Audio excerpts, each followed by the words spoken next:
What's going on, everybody? I'm back, and I'm here for the Sunday night football game tonight in Tampa Bay. And it's going to be featuring the Kansas City Chiefs, the high-powered Kansas City Chiefs, led by Andy Reid as well as Patrick Mahomes. And they're going to be taking on the Tampa Bay Bucs, led by Tom Brady, head coach Todd Bowles. So we're curious to see what's going to be going on tonight. It's Sunday night football. And of course, our guy, everybody's favorite guy, Almighty Finesse, is here to support the New York Football Giants. If they have to have a big win today against the Chicago Bears by the final score of 20-12. Nimar, what's going on, bro? How you doing, Nimar? Hope you're enjoying your Sunday afternoon. I know you're happy about the Giants as well.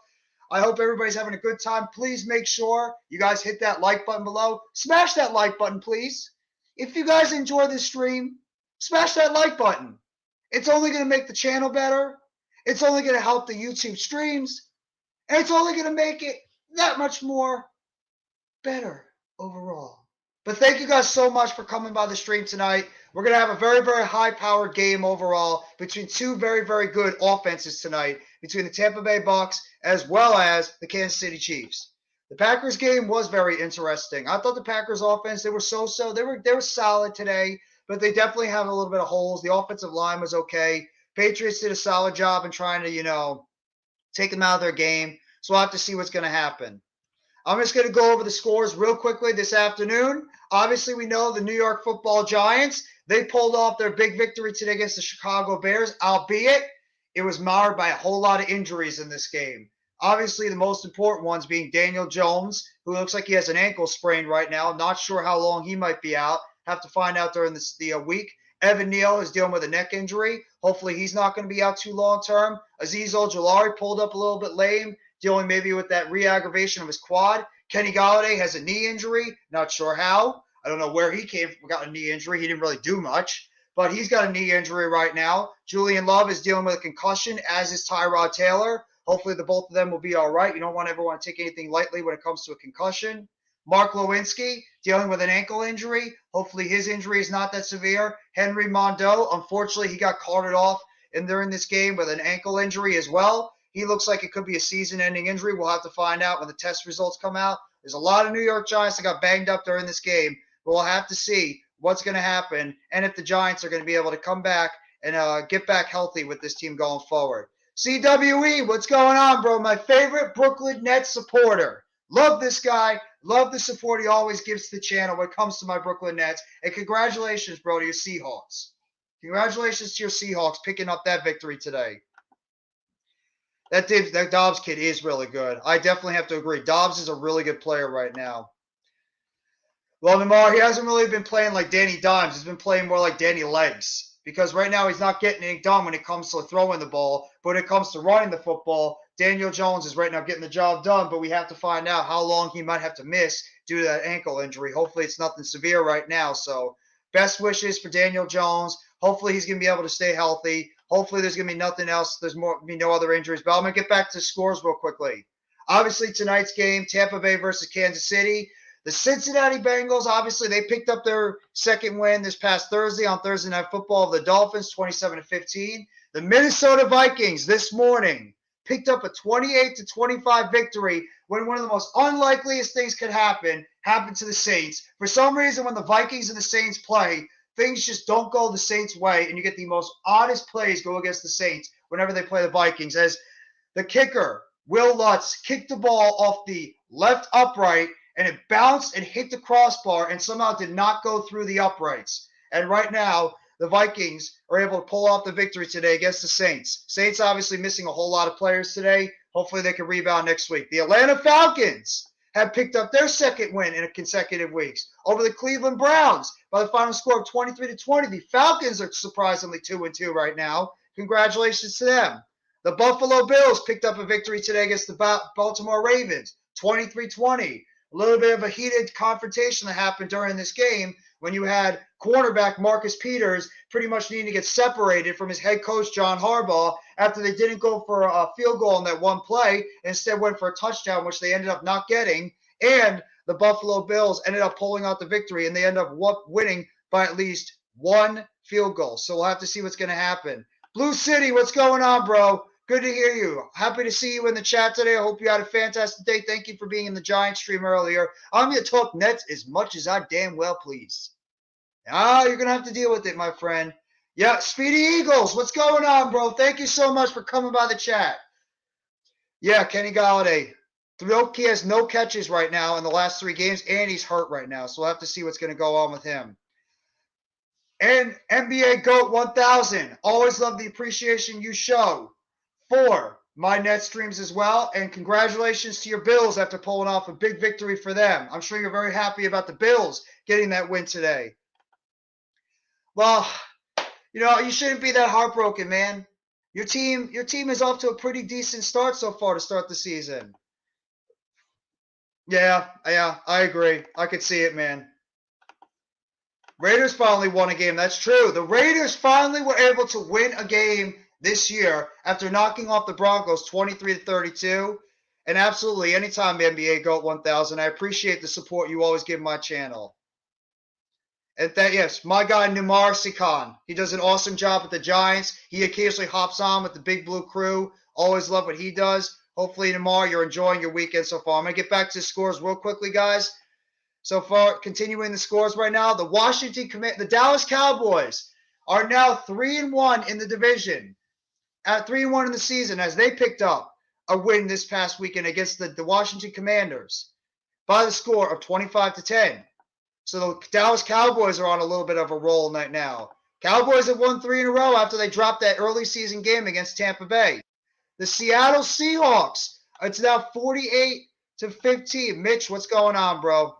Nothing much, man. Nothing much. Hold on. Let me fix the background here.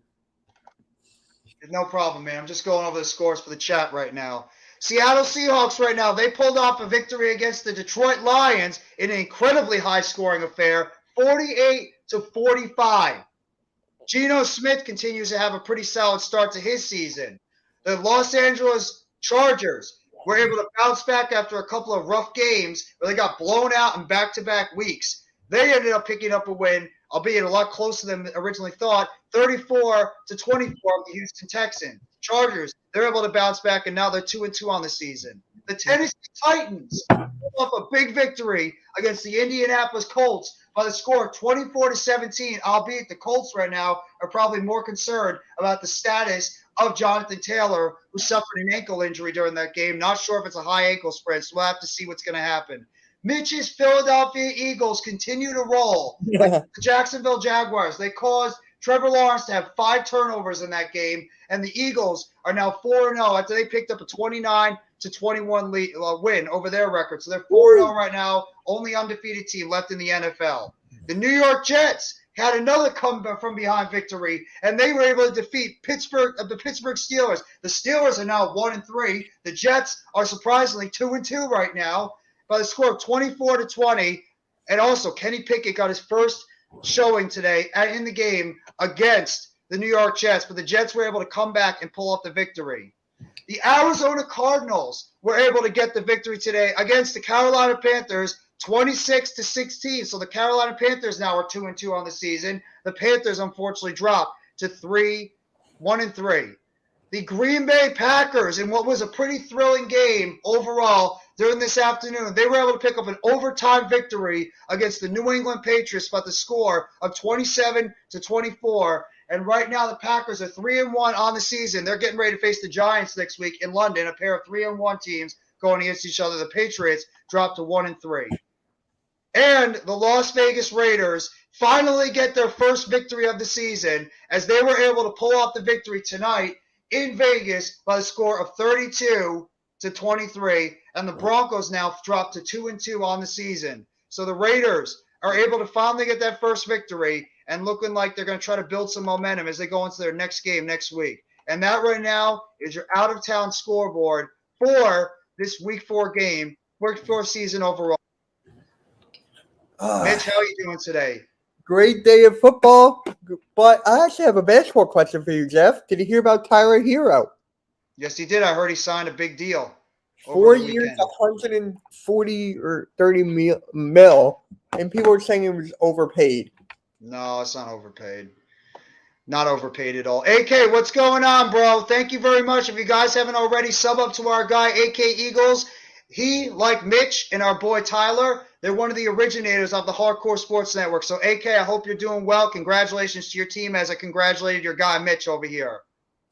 Appreciate it. No, Mitch is not going to go anywhere. Mitch is our guy.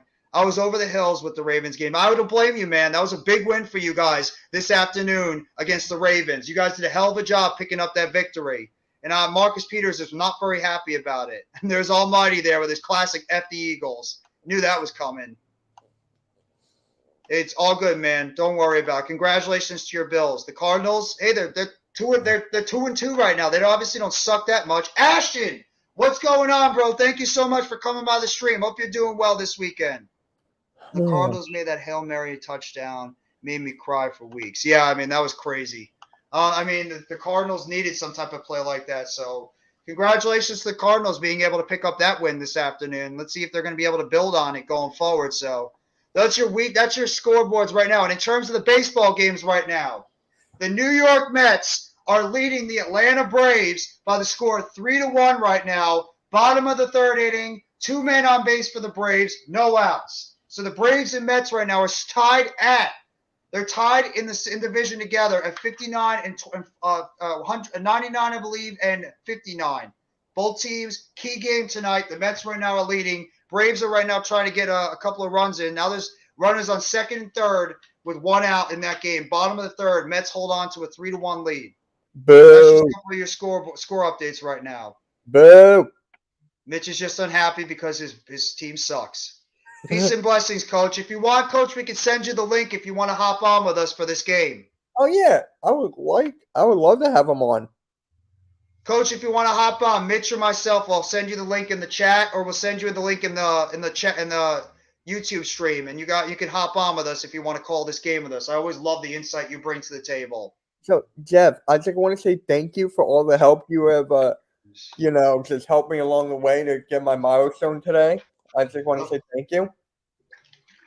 Anytime, bro. You know I'm always going to do whatever I can to help you and everybody else out. I appreciate it. No, and congratulations to you, man. Congratulations. All the hard work that you were able to put out there. Glad to see you or be able to get to that point. Yeah, anytime, man. Sincerely, anytime. Congratulations. But, Coach, we'll send you the link in the chat. Do you want me to send it, Mitch, or do you want to send it? You can send it. Oh, wait. He's going to be in the chat, so I'll just do it. I'll put him in the chat. Guys, the game is just for Coach Gladney, and if anyone else clicks it, I'm just not going to let you in. Well, unless, it's okay if you want to hop on. Well, if we got to know him, you got to show your face. Well, yeah, of course. Yeah. And you guys are also mods in the stream, so from the channels here. So if you guys want, make sure if you want to drop the links for each person's channel, you guys can do that. I forget who exactly I made mods. I think I made Did you make me? I know you're a mod, man. I know you're a mod, Coach is a mod. I have a couple of people that are mods. I honestly forgot. I gotta ask you. How's it feel when Boys for Life took a shot at the Giants fan base? I don't mind it. He should take a shot at us because we were cocky as shit the entire weekend. So I wouldn't blame him if he wants to take a shot at us. And here's our guy, Mr. X's and O's, the legend himself, Mr. Coach Ed Gladney. How are you doing tonight, bro? I'm all right. How about you guys? I'm doing really well. 4-0. Miles Sanders, 134 rushing yards, career high. Jalen Hurts could have had a better game, but it is what it is.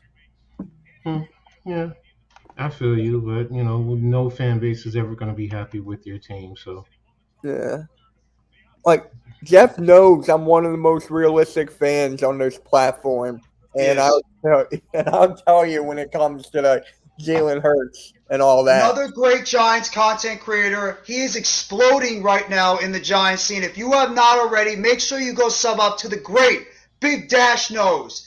Fantastic Giants content creator. Make sure you guys sub up to him. He does excellent work out there with the New York Football Giants. So make sure you go sub up to our guy, part of the Big Blue Crew, Big Dash Nose. And here he is, Mr. Raiders fan. Eric is here. He's probably happy because they finally won a game. Congratulations, Eric. You're finally on the scoreboard with wins. Eric, do you want to come on the stream? I'll send you the link. They What fumbled up, the ball Brandon? already? They fumbled the ball already, the Chiefs.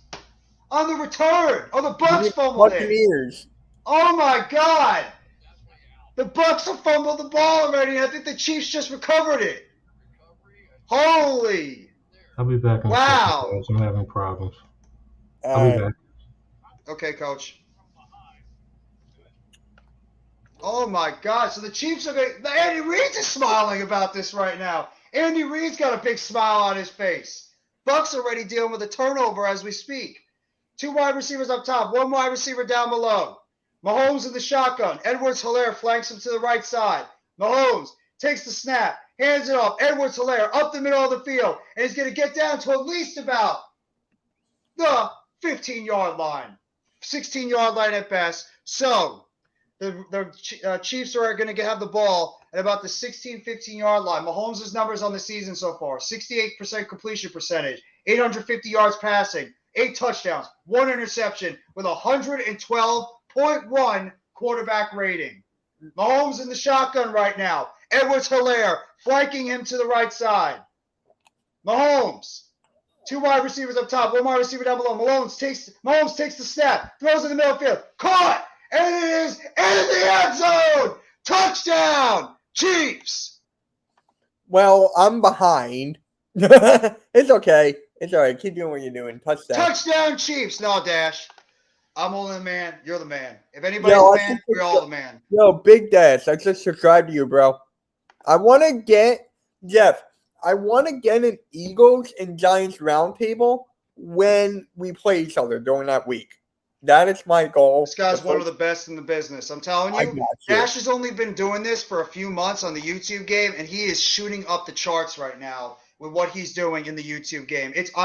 He's absolutely doing a phenomenal job. I love his content. I love everything that he's doing right now. He's a big part of the Big Blue Crew. You know what? Maybe we can get our Big Blue Crew guys together. You can get your Eagles guys together, and we can have ourselves a nice little Giants and Eagles roundtable. Yes, I'm sure it's going to be fun if we can get that together. Yes, it will be on the network channel, your channel, mine, and that's pretty much it. Yeah, it's true. LSU does have a better record than the Raiders. That is true.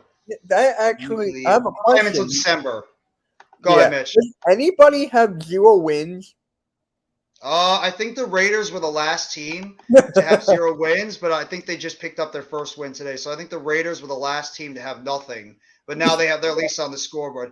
Bucco! There he is, our guy, Chris Bucco, the Jets fan out here. He's probably happy about the Jets picking up that big win today against the Pittsburgh Steelers. I know Bucco's fired up right now. I picked the Jets to win. I'm happy. I picked the Jets to win. Oh, the Texans, right. They don't have a win. He's right. Eric's right, and Almighty, they don't have a win yet. So they're the only 0-4 team right now in the season. Yeah, I picked the Texans to beat the Chargers today. Look at the Chiefs right now. The Chiefs are able to create that turnover right there and immediately get themselves into field goal range, but they are able to punch it in for the touchdown, and the Chiefs right now are up 7-0 as the Bucs are going to return the ball all the way down to about the 28-yard line of their own side of the field. And here comes Thomas Brady and that offense. Tom Brady at quarterback, Leonard Fournette, Mike Evans, Chris Godwin's back from injury, Julio Jones, skill positions, Cameron Brate at tight end, Donovan Smith back at left tackle, Luke Goki at left guard, Robert Hansey at center, Shaq Mason at the right guard, and Tristan Wirfs, the all-pro, at the right tackle position. 2 wide receivers up top, 1 wide receiver down below. Takes the snap, hands it off. Fournette runs to the right side. He's going to pick up at least about 4 yards on that play. It's going to be 2nd down and 6.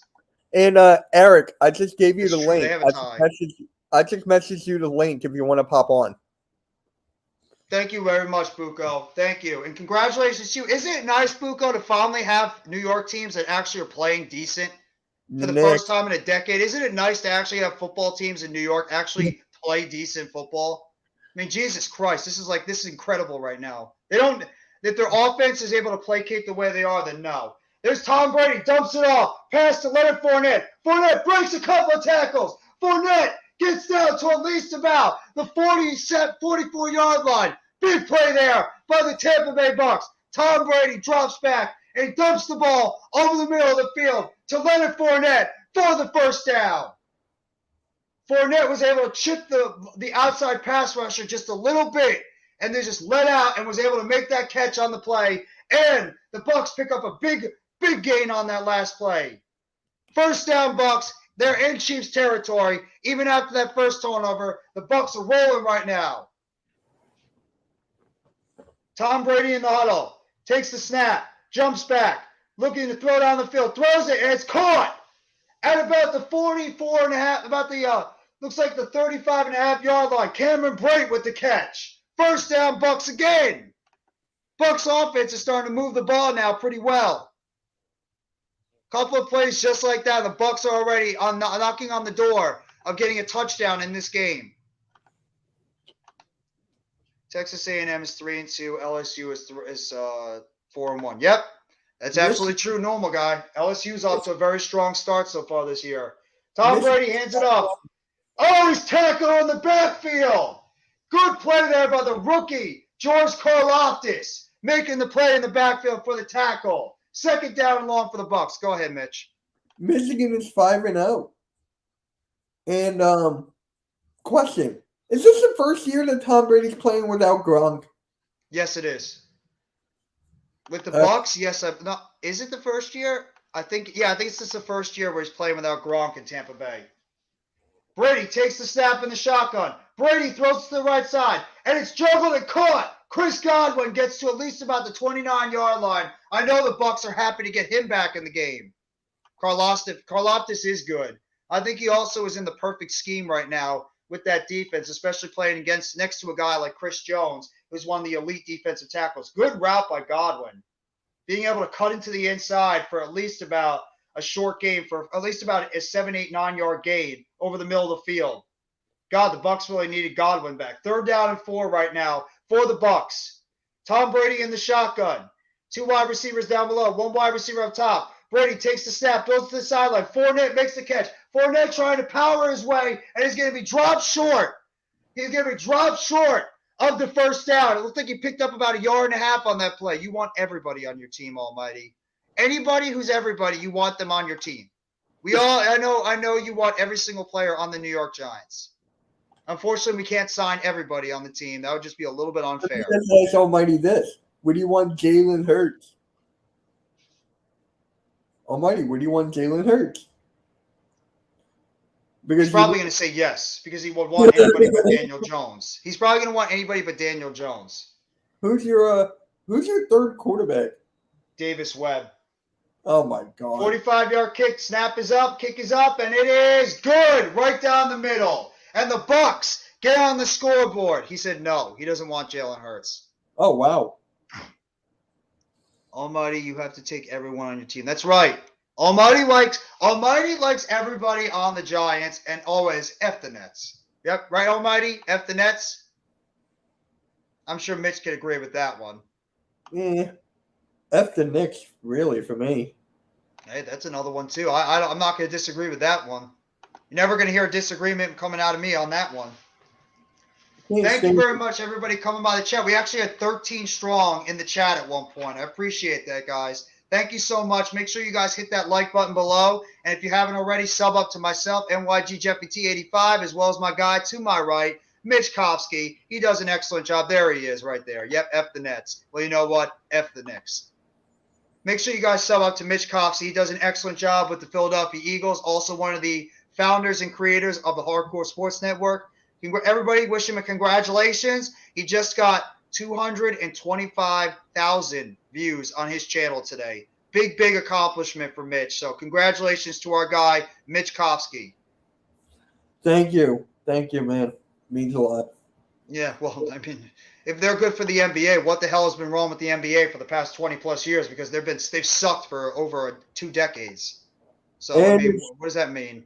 And the Sixers have one more title than the Knicks. Uh-huh. Yep. We have 3, they have 2. And we have none.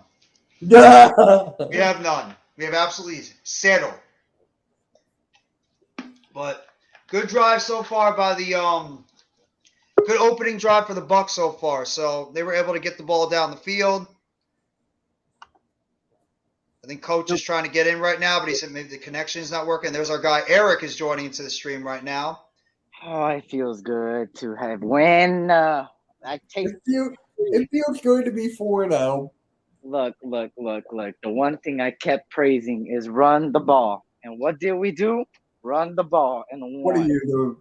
What are the Raiders? The copy of the Eagles? Run the ball? Hey, look. Well, that's the mantra of every team. That's what we did today. We just ran the ball. We ran the ball this entire time, and that's how we were able to pick up our win.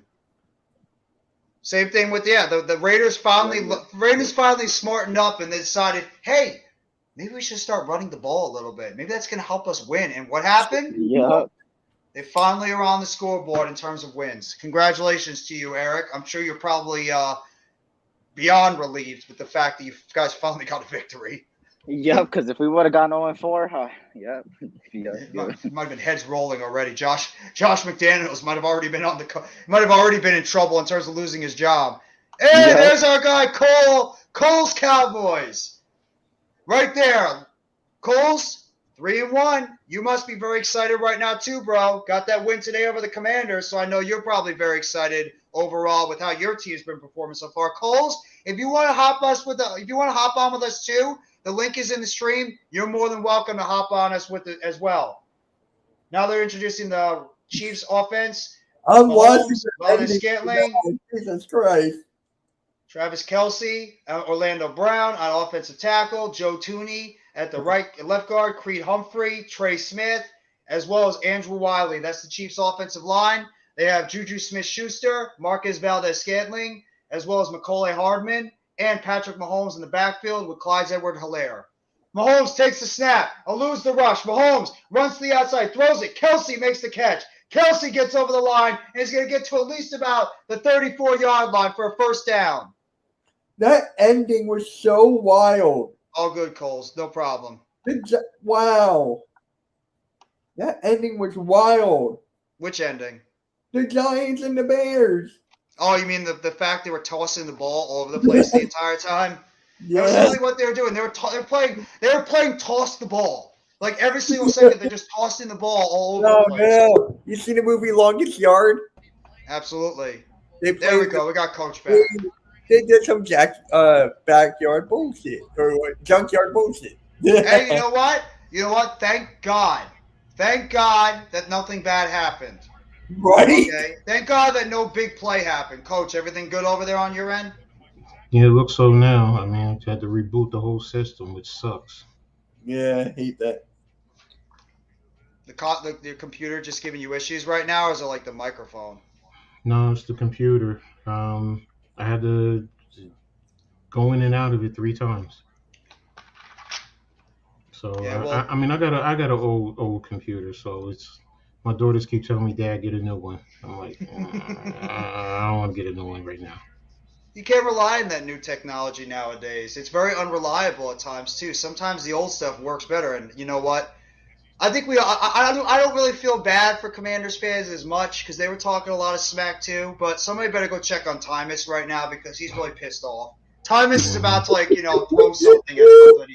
He's about to break stuff over there because his team looks like an absolute train wreck right now with the way the Commanders are looking. It's like old school football. The Eagles, the Cowboys, and the Giants are the better teams, and what happens? The Commanders are back there in the basement. Always like the old times. Commanders are irrelevant like always. Almighty Finesse, I just posted something about adversity from Brian Dable's interview. Go check it out. Because it was addressed about adversity because they were talking about the quarterback situation. And it's an excellent argument. The Commanders are playing the Titans next week. I would imagine Tymus would be mad. Have you seen that Commanders team right now? How bad they're playing?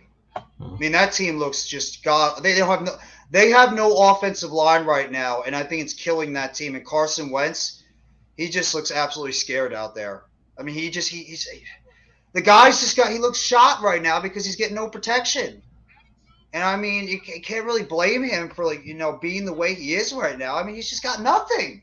Their offensive line, I would expect Rio to be pissed off. I mean, Rambling Rio Robinson is probably flipping the hell out too. Every Commanders fan, Ed Oliver, Louis T, all those big Commanders fans are probably not happy right now after the way their team has been playing so far. I'm happy. We are happy here on this team. I'm happy too. We're 3-1. We're just a game behind you guys, so we have a lot to be happy as well. And Eric is 1-3. Yeah, they finally Keep decided talking, to get a win. Mitch, keep talking, I'm Mitch. not talking, This is I'm a long just week. looking obvious. Leave us alone. We got to win, finally. Yeah, but you know who you're against next Monday, right? We come into Arrowhead to play the Kansas City Chiefs. That's going to be a tough one.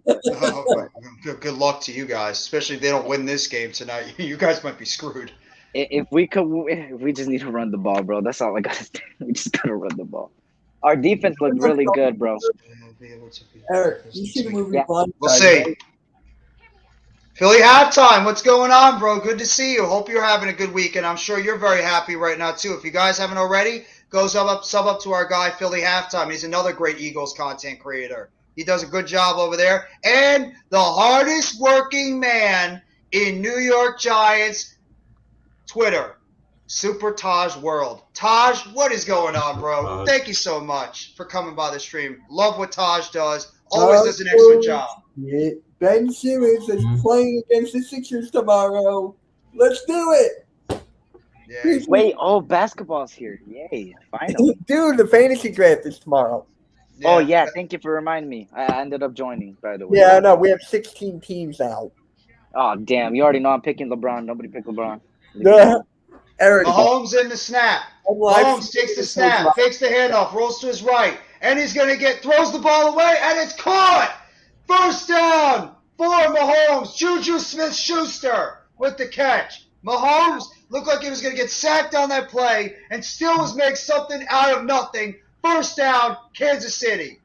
And that's the guy that scares me, Patrick Mahomes, man. And the fantasy draft starts at 5 Eastern. So 2 you. Okay, The for Packers sure. are a good team. You have to give the Packers respect. I mean, they had a tough. They didn't play their best game today, and they still were able to pick up the victory against the Patriots. Mahomes takes the snap, rolls to the left side. Mahomes trying to look for a receiver, throws it right into the ground. No wide receiver was able to break open. Looking for Valdez-Scantling on the left side, and it's going to be second down and 10. Mahomes is just unbelievable. The dude just makes something out of nothing all the time. This guy's talent is just absolutely out of this world. It is. So, Eric, what do you think of Tyler Hero's contract Secondary extension? is getting burnt like Eli Apple. I seen a little bit. Got 4 years, 130 mil. God. Ravens are going to be tough. Do not discount that Ravens team, but I want to worry about the Packers after we finish with this win. Mahomes takes the shotgun snap, throws it to the left side. Dropped by Travis Kelce. Devin White on that play knocks it away, incomplete. Third down and 10 for the Kansas City Chiefs offense. Eagles have a great defensive game. Jalen Hurts is having a great year. I heard he didn't have the best game overall so far today. He had pretty much like a pedestrian game. And he doesn't need to do a lot if that defense keeps playing the way it did, and their running game keeps playing. You know something about the defense? We let up 9 touchdowns, and our defense scored 8. Yeah, it means you guys were able to get turnovers, but you guys aren't able to stop the run or pass consistently. Mahomes takes the snap, throws to the left side, and it is caught. First down at the 42-yard line. Once again, Travis Kelce with the big play. First down, Kansas City Chiefs. We're playing the Cardinals next week. Whenever you have to, always keep going old reliable on the right side, Travis Kelce. The dude just is – he's an underrated route runner, and he just knows and finds ways to get open on that side. I don't know how he does it. We have the better Kelce. No, you don't. Yes, we do. 2 different positions, Mitch. Edwards-Helaire running to the left side. Edwards-Helaire is breaking a couple of tackles. And no, actually, that might be Macaulay Hardman, is it? There's another game for at least about 7 or 8 yards. Second down and 2. That's Isaiah Pacheco. Oh, that's right. The former Rutgers Scarlet Knight, Isaiah Pacheco, with the run up the middle. Mm-hmm. Good point. I didn't even realize that, Coach. Thank you for pointing that out. You know, I'm gonna pay attention because there's Rutgers Scarlet Knights on both teams. You got Logan Ryan and 03 on, and there's one more defensive player on there that just came from this year. I forgot who the other Mahomes one takes is. the snap, throws it. Juju Smith-Schuster, and he's getting tackled at least about a yard short of the first down. Devin White with the tackle. I think I'm going to be streaming the Monday Night Raw stream. I'm not sure yet. I'll let you know in the coming weeks, normal guy. What, you're doing it? You're doing Cardinals, it's going to be an easy win. Don't say anything is an easy win. This is the NFL. Nothing is easy. Nothing in the NFL is easy. It's week to week. It's always week to week. You could think that it's an easy win, and all of a sudden, boom, you guys don't win that game. And there's a run up the middle. Big run up the middle by Edwards-Helaire. And it gets all the way down to about the 12-yard line. First down and 10 for the Kansas City Chiefs. Running right up the middle, right past Dean. When was J.J. Watt had his heart shot? I have no idea. They were talking about that pregame, that apparently J.J. Watt had an issue with his heart, and he had to get his heart shot, but he debunked it. Yeah, on Thursday. Yeah, I got that earlier today. Wow. That's right, Dash. Didn't know that. Davis Webb starting next week. Well, you know what? You know what, Almighty? Davis Webb might have to start if Daniel Jones and Tyrod Taylor can't play. So you might have to get used to it. Mahomes runs it out to the right side. He's going to get slide down at about the 3-yard line. Just short of a first down. Go ahead, Coach. I was gonna say Almighty. So what happens if he is starting? What are you gonna do? Welcome back, NBA GOAT. Thank you for coming back to the stream, bro. Yo, speaking of NBA, Jeff, we need to start that NBA podcast. Just let me know what day you want to try to do it. Yeah. We can set something up. Because every Tuesday I'm usually with my guy Coach over here in Unpopular Opinion Sports every Tuesday night doing the show with them. Oh, nice. Okay. And the Chiefs running into the end zone. Touchdown, Kansas City.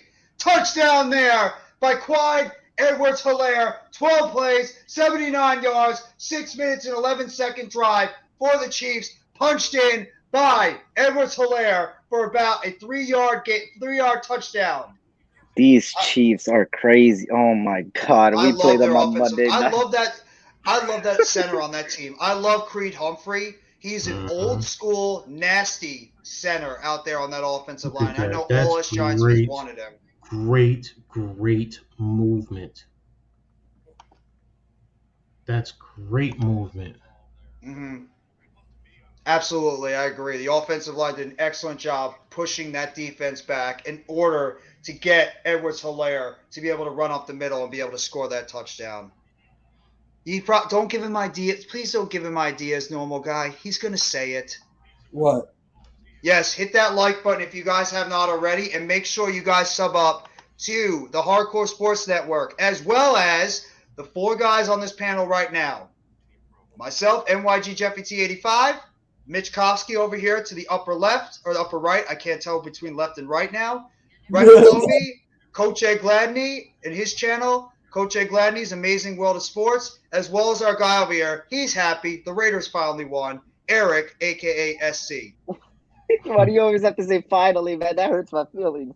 I mean, because we started to feel bad for you, man. That's I why. know, man. I was hurt. All right. I just put the NFC NFC East standings in the group chat. I'm sure you did. I believe the NFC East is the best division right now, if I'm not mistaken. Oh, can I record record-wise? We're definitely getting a center next offseason, Dash. That's 1,000%. We definitely need a center on this team, and no doubt about it, we're getting our center. Miz, how you doing, bro? I hope you're doing well so far today. I know you're happy about that Giants win. Well, at least the injury updates we heard about. Aaron Robinson had his leg wrapped up, so I would not be surprised if he's going to miss some weeks because of it. Tyrod Taylor's got a concussion. Julian Love's got a concussion. Kenny Galladay probably got hurt walking. So he's right now not. I don't know what's the deal with him at the moment. Daniel Jones, his ankle pretty much is like really bothering him right now. So I don't know how he's going to be going into this week's practice. Would be shocked actually in a way. I'd be shocked if he's actually going to play. Absolutely. The link should be in the chat if you want to call in. You're more than welcome to hop on with us. I don't think he's going to play unless Daniel Jones' ankle does a really, really good job healing up. I think it's just going to get worse because of the fact he's going to be, not doing much, and I think that because the adrenaline's going to wear off, that I don't think he's going to play. I'd be shocked right now if Daniel Jones plays against the Packers. Crazier things have been happening, Coach. I don't know if you agree with that, but I'd be shocked if Jones plays. Yeah, I mean, right now, tomorrow is going to be the big key before they go back to practice on Tuesday, and then also we have travel arrangements to go overseas. So when do they fly out? They might have to fly out on Friday, if I'm not mistaken. So I wouldn't say we have no shot. No shot. I mean, there's always a good possibility. Dave said in his press release, I posted out. But he basically alluded to facing adversity. And, he said he's always prepared. The coaches are prepared, and that's what good leadership does. They're prepared and they don't panic. They stay composed, and I trust him. No matter what he does, I trust him. So it's possible that could happen. Fournette runs over to the left side. He's going to get tackled in the backfield. Big play by the Chiefs defense. Guess who? Chris Jones, the stud defensive tackle, up the middle to make the run against Fournette. It's going to be a loss of about 2 or 3 yards. Second down for the Bucs offense. I mean, that's possible. Something like that could happen. You don't want to take a chance with him flying, and then something could happen to that ankle. So yeah, but they also might elevate it. Now, blood clots is another thing. I deal with that, so I get it. We're not going to get anybody in free agency. We don't have money.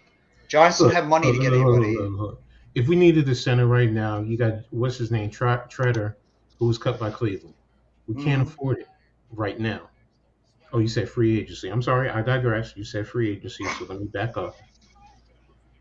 Yep, Webb is going to be up next. If Jones and Tyrod Taylor can't play, get ready for the Davis Webb era to play. I think he's probably the most likely guy that's going to be starting this week. And like we said, unless Taylor just gets out of concussion protocol, I don't expect it. I don't think Coach does either. Or it's going to be Daniel Jones just can't play because of that ankle. I'd be shocked. He says Dash says that Treader retired. Didn't know that. Okay, thanks. Thank you, Dash, for that update.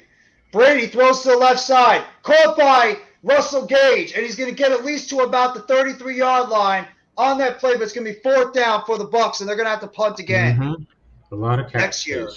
Next year we will, yes. Not this year, though. But that's fine. Let's do what we got to do this year. Like I've always said, I said the ceiling is 11 and the cap is 6. So, let's see what happens. Right now, Dable is building the proper culture within this organization. And that's the biggest thing, building the right type of culture. So that's all I care about, for the long-term purposes right now. I agree with you. Bradley Bozeman, no. We're not getting Bradley Bozeman. I don't even know if I think he's on the Ravens right now. I think Tony goes this week. Leo gives. I would probably give Leo maybe one more week just to get that knee 100%. I don't know if you want to throw Leo out there, especially with an MCL sprain, and he's going to probably be limited like Thibodeau is a little bit coming off of that type of injury. He's probably going to have to wear a big brace too. So we'll have to see what's going to happen with him. The D is playing very well. I agree with that. The D's played a very good job when it comes to, inside the 20. The Giants defense has made sure that no team, and Coach and I were saying this a ton during the stream earlier, that no guy is getting into that end zone right now. There you go. Dash agrees with what you just said before, 1,000%. Bozeman is with the Panthers. Okay, so Bozeman, he's the center on the team, right, Coach? Yeah, it says center. I just don't know if he's starting, but yeah, it says he was Next on. year will be a free agent. Oh, okay. I think that's what Almighty says. Next year he's going to be a free agent. Dexter Lawrence was great today. He was so good up the middle. I think he had 5 tackles, 2 sacks, 2 tackles for loss. Dexter Lawrence was all over the place in this game. Oh, He yeah, was my MVP on defense. they bent and didn't break. I mean, which was perfect because you know let him have the yardage like Jeff was saying earlier in between the 20s. Don't let him get the money. That's really what it boils down to. Let him kick field goals while we score touchdowns. Okay. Absolutely. I'm not even No, gonna address stop. that. Oh, no, no, No, no, I'm no. not even going to address it. Let it No, go. no, Let it no, go. no, Let no, it go. no, no. I know. We talked about this 8,000 times earlier. Yeah, Lamar. Yeah, he's going to be a free agent, and he's going to be a free agent signed by the Baltimore Ravens. That's all the Raider fans are talking about right now. Lamar's gonna be a free agent. We should go get him, You guys are really giving up on Derek Carr already? bro. Our fan base is like that, bro. Have you We seen lose, everybody else's fan base, Eric? Have you bro. seen our fan base? Yeah, How we you know, are?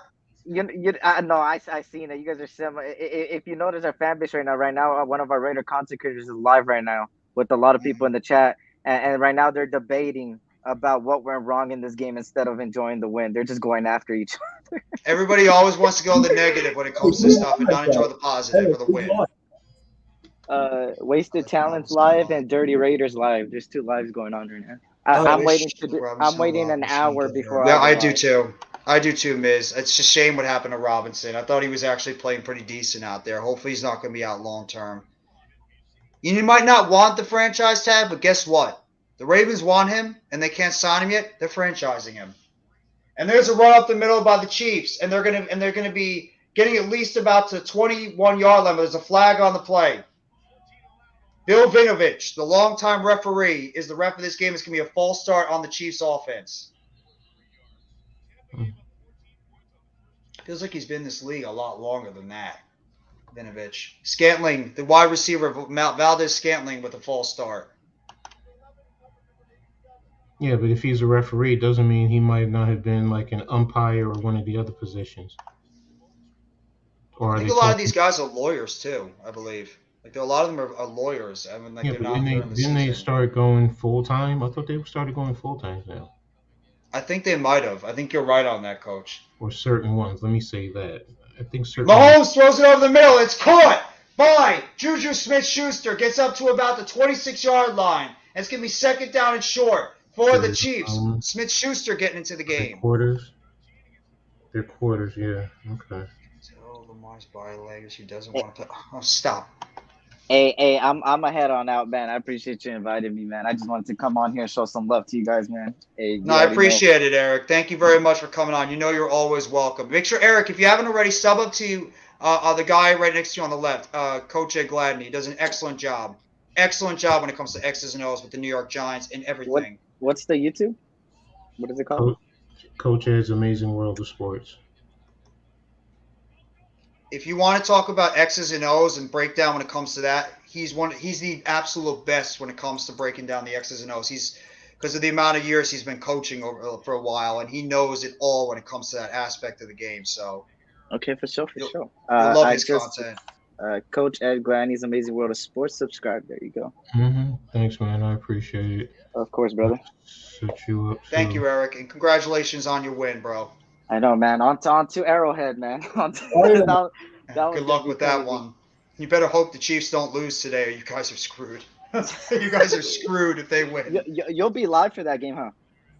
I don't know if I'm going to be doing the game. I might be doing wrestling on Monday night. I'm not sure. Okay, for sure. Just let me know, and I'll pop in here and there during the game if you guys do it. No doubt. I'll let you know, bro. SC Experience. Eric, what's your channel right now? Yeah, it's SC Experience, S.C, and then Experience. Okay. Shout out to T for that name. Yep. Key is the reason why I have that name. There's a toss on the outside. There's Pacheco again. Pacheco goes all the way up to about the 40-yard line. Isaiah Pacheco with a nice gain on the outside. It would be scary. It's just probably not going to happen. I appreciate that. All right, then, y'all. I'm All ahead on right. that. I appreciate you, man. Have a good night, y'all. You You too. too, Be Eric. safe, Have a bro. great night. Congratulations on your win. Yes. It's 3rd down and 2 right now for the Chiefs offense, and it looks like the first quarter is about to wind down as we speak.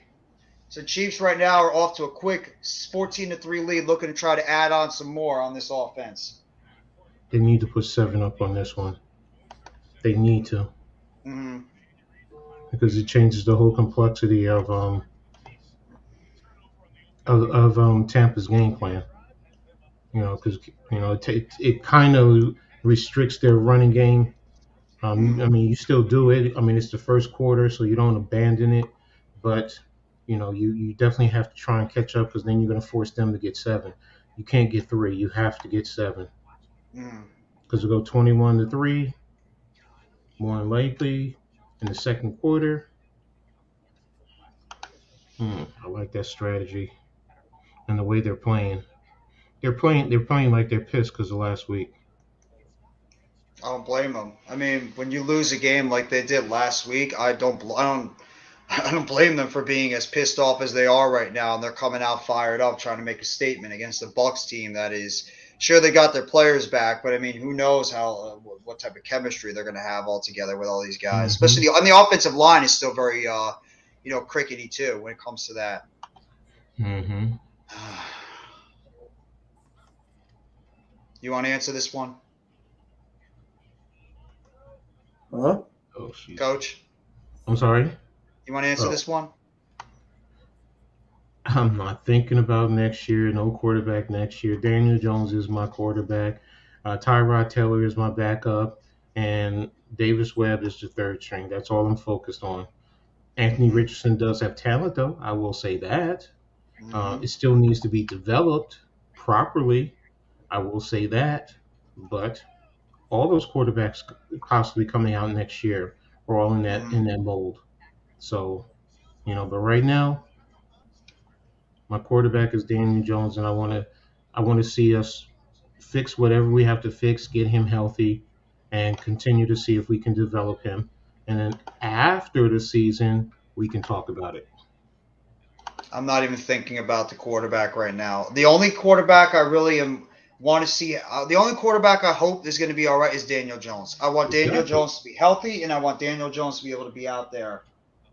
It sounds like that Javonte Williams, the talented running back on the Broncos, might have suffered a serious knee injury. So it Mm. looks like they might be losing their second-year player out of North Carolina. So prayers out to Javonte Williams. Hopefully he's not going to be out for the season. But right now, at least the reports are saying he might have suffered a serious knee injury in the game against the Raiders this afternoon. A See, lot of injuries today. yeah, it's not just us. It's across the league. Yeah. You really see those injuries start to pile up towards like the 4th, 5th, 6th week of the season. That's when you start seeing a Mm-hmm. lot of guys get hurt. Mm-hmm.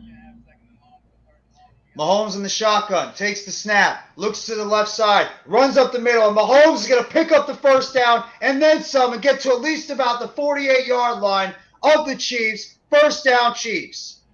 Just to start the first quarter. Looks like Devin White could have made the play made a play there. He did the same exact thing as Daniel Jones did, and he threw a pick, a bad throw on the outside where he should have thrown it to Mm-hmm. the sideline, like Coach said earlier. Instead, he threw it to the middle of the field. At least if you throw it to the middle, if you throw it to the outside, it's going to go out of bounds at worst. You're not going to throw it to the middle of the field where the defender can pick it off. Mm-hmm. Mahomes takes the snap, looks to the left side. Mahomes throws the ball deep, and it is caught. Marquez Valdez Scantling, MVS with the catch, all the way down to the 15-yard line. First down, Chiefs. Mm. That's what Valdez Almighty Scantling can finesse. do. Almighty finesse. Whether he wasn't bad or not, after what happened last week with Tua, I think teams are going to be very, very, very cautious when it comes to concussions. Just put him in the protocol, unless the league says otherwise. I can't see Tyrod playing next week. I just can't. I would be surprised. personally. Nice run by Pacheco. Pacheco bounced off a couple of tackles there and was able to pick up at least about 6 or 7 yards on that play. Nice run there by the former Rutgers Scarlet Knight. Good handback, yeah. Looked like he was going to get tackled possibly for a loss, and he was able to break a couple of tackles there, keep his hand on the ground, and be able to still manage to stay on his feet to pick up some positive yardage on that play. 2nd down and 2 for the Chiefs offense. Ooh, he got away with a hold on the backside. There's the snap. Mahomes throws it to the center, and it's dropped. Oh, man. Valdez-Scantling was wide open, and he dropped the pass in the end zone. I don't know if it was tipped or not. Oh, my God. Did you just hear what just happened at the Jets game? Yeah, I did hear about it. A fan unfortunately passed away because they fell off the escalator at the Pittsburgh Steelers game. Really? Oh, wow. Yeah. Prayers goes up to his family, man. That's tough. Yeah. Oh, that ball was tipped. I mean, he still should have caught it. Oh, it was double tipped. Mahomes takes the snap, throws it in the middle of the field. Caught Travis Kelce again. And he gets it to the 3-yard line. 1st down Chiefs as they're in the goal zone now. 1st down at the 3-yard line. Prayers out to that fan, unfortunately, though. I hate hearing things like that. I mean, jeez. A lot of those unfortunate incidents that have been happening recently. I know I heard something that happened over there in Indonesia with a soccer scrimmage that happened where I think like 125 people were unfortunately killed. Exactly. Mahomes in the shotgun, takes the snap. Mahomes looks to the right side, toss pass, and he just overthrows McKinnon. Jerick McKinnon was there, but Mahomes just overthrew him, and he knows it's his fault. And there's a flag on the play. What else is new? Holding on the defense. And they're going to get the ball towards the goal zone. Dean makes the hold on the outside. Chiefs right now, they are not playing around on offense. Exactly. They are not playing around on offense. I appreciate that. That loss last week is really kicking it. And I mean, they're doing good movement, good crossings, picks, if you want to say, or rubs, however you want to categorize it. I mean, they're really. I like that play when you bring the back off that backside like that. I mean, it really hides him. That's an excellent play concept. When you cross it over. Scheming matters, and the Chiefs are one of the best when it comes to scheming their players open. When you have two brilliant offensive minds like Andy Reid as well as Eric Bieniemy, you're just going to have these great offensive schemes that are going to be able to happen for this Chiefs offense. And there was a run there by McKinnon, but he came up at least about a yard short. 2nd down and goal for the Chiefs. There's the snap, fakes the handoff. Mahomes escapes the outside. Mahomes looking for make a play. Mahomes breaks a couple of times. What the hell? Touchdown! Edwards Hilaire! Wow! He just tossed the ball into the end zone. And he was able to get into the end zone for a touchdown. 11 plays, 82 yards, 5 minutes, 52 seconds. Patrick Mahomes doing it again. Touchdown Chiefs. Wow, that's Patrick Mahomes right there. Wow. Are they going to say, is there a flag on this? I don't know. He didn't cross the line of scrimmage. I know that. I didn't think so either. Mahomes is just something. This dude is so special at quarterback. I mean, that looked like it was going to be dead in the water about 2 or 3 times. He stopped right at the line of scrimmage. That's beautiful. That's good. That's good field awareness and everything. He's he's a great cerebral quarterback too, what Mahomes can do. Like the fact he knew exactly where the line was, so he knew to stop his feet just in time and be able to make that type of play and get in the end zone for the touchdown. Nice toss play. And he's afflicted with his wrist on that one too. And the extra point is good, and the Chiefs have taken a commanding 21-3 lead against the Tampa Bay Bucs in the middle of the 2nd quarter.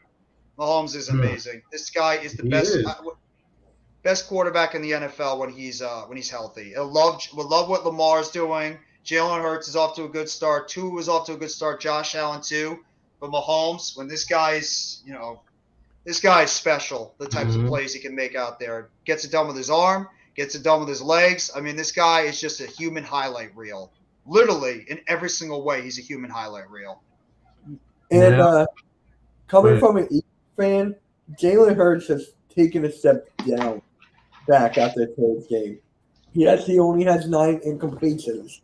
Only 9. But with a rating of 72 and no touchdowns, 1 pick 6, he stepped down from that ranking, in my opinion. What ranking are you talking about? Like an MVP category, like up there with Lamar, Okay, he had one bad game. He had one Mahomes. bad game. He had one big bad game. Think about it. If out of every Be a four solid Super blocks, Bowl.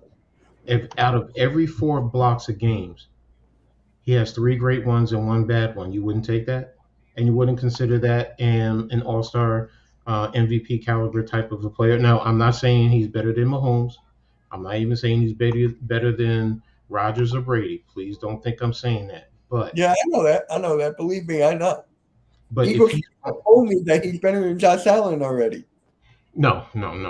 But the thing, if you're taking every 4 games, I mean, I know there's one extra, but if you take every 4, that's at a 25. That's at a 75% that he's excelling. That's 75% in your games played. So if you would say, 75% of the times he would excel, most of you would say, oh, he's going for the MVP. And I think Yeah, that's any quarterback. Any quarterbacks. It's just that we get caught up in the immediacy of things instead of, what did they do previously? The previous 3 games, he was excellent. Okay, he had a slight step back or whatever. It's not like he had a horrible game today, right? Did he have a horrible game? um, decent. I mean, he did run one in. He did run one in, What is but his stats? What is his stats? What is his stat line? hold up, give me a sec. But the thing with Hurts and every Eagles fan is Mm-hmm. consistency. So let's say he bounces back, right? Mm-hmm. And I'll take this game out of the rug. For me, it's about consistency. Can He'll he be do this cruising. again? Can he bounce back? That's my thing with Hurts. Okay, that's fair. That's a great argument, and it goes back to what I just said. If every out of every 4 blocks of games, you don't think you wouldn't consider that being consistent? He's winning 3, or he's excelling at 3, and 1 he's not. And I wouldn't even consider that an up and down. That's why I say it's at a 75% that he's excelling. If you excel at 75%, that's consistency. That's good quarterback play to me. Yeah, I can agree to that. But let me. I get, Yeah. but you're expecting more out of your quarterback. It's like some Giants fans with Daniel Jones. I get it. I get it. Yeah. So his stats were today 16 for 25, 204, no touchdowns, 1 interception with the rating of 72.8. I So have to do it's QBR. like a little bit. That's Brady why throws it to the middle of the field. Caught! Big play there over the middle of the field to Mike Evans, all the way down to the 35-yard line of the Chiefs, and the Bucs are able to get a big play on the middle of the field. Justin Reed makes the play over the It middle. goes. There's Mike Evans with the big play. He hit 64% of his passes. And what did I say, Jeff? You're going to force Tom Brady to have to throw more now and Mm-hmm. basically abandon their running game. Which, okay, they can do it. I'm not saying they can't, but now it's Their wide receivers are the what? strength of this Okay, wait a offense. If they minute. can stay healthy. I want to see what the coverage is because why would that linebacker Brady, doubt another him? pass. Caught. 24-yard line. First down conversion. Cameron Brate. Brady coming out slinging the football now. Another first down right there by the Bucs. Back-to-back first downs. Okay, so now it's you're getting down. Okay, he's making plays in between the 20s. Do you hold him from getting into the end zone, maybe kicking a field goal? Because a field goal hurts them.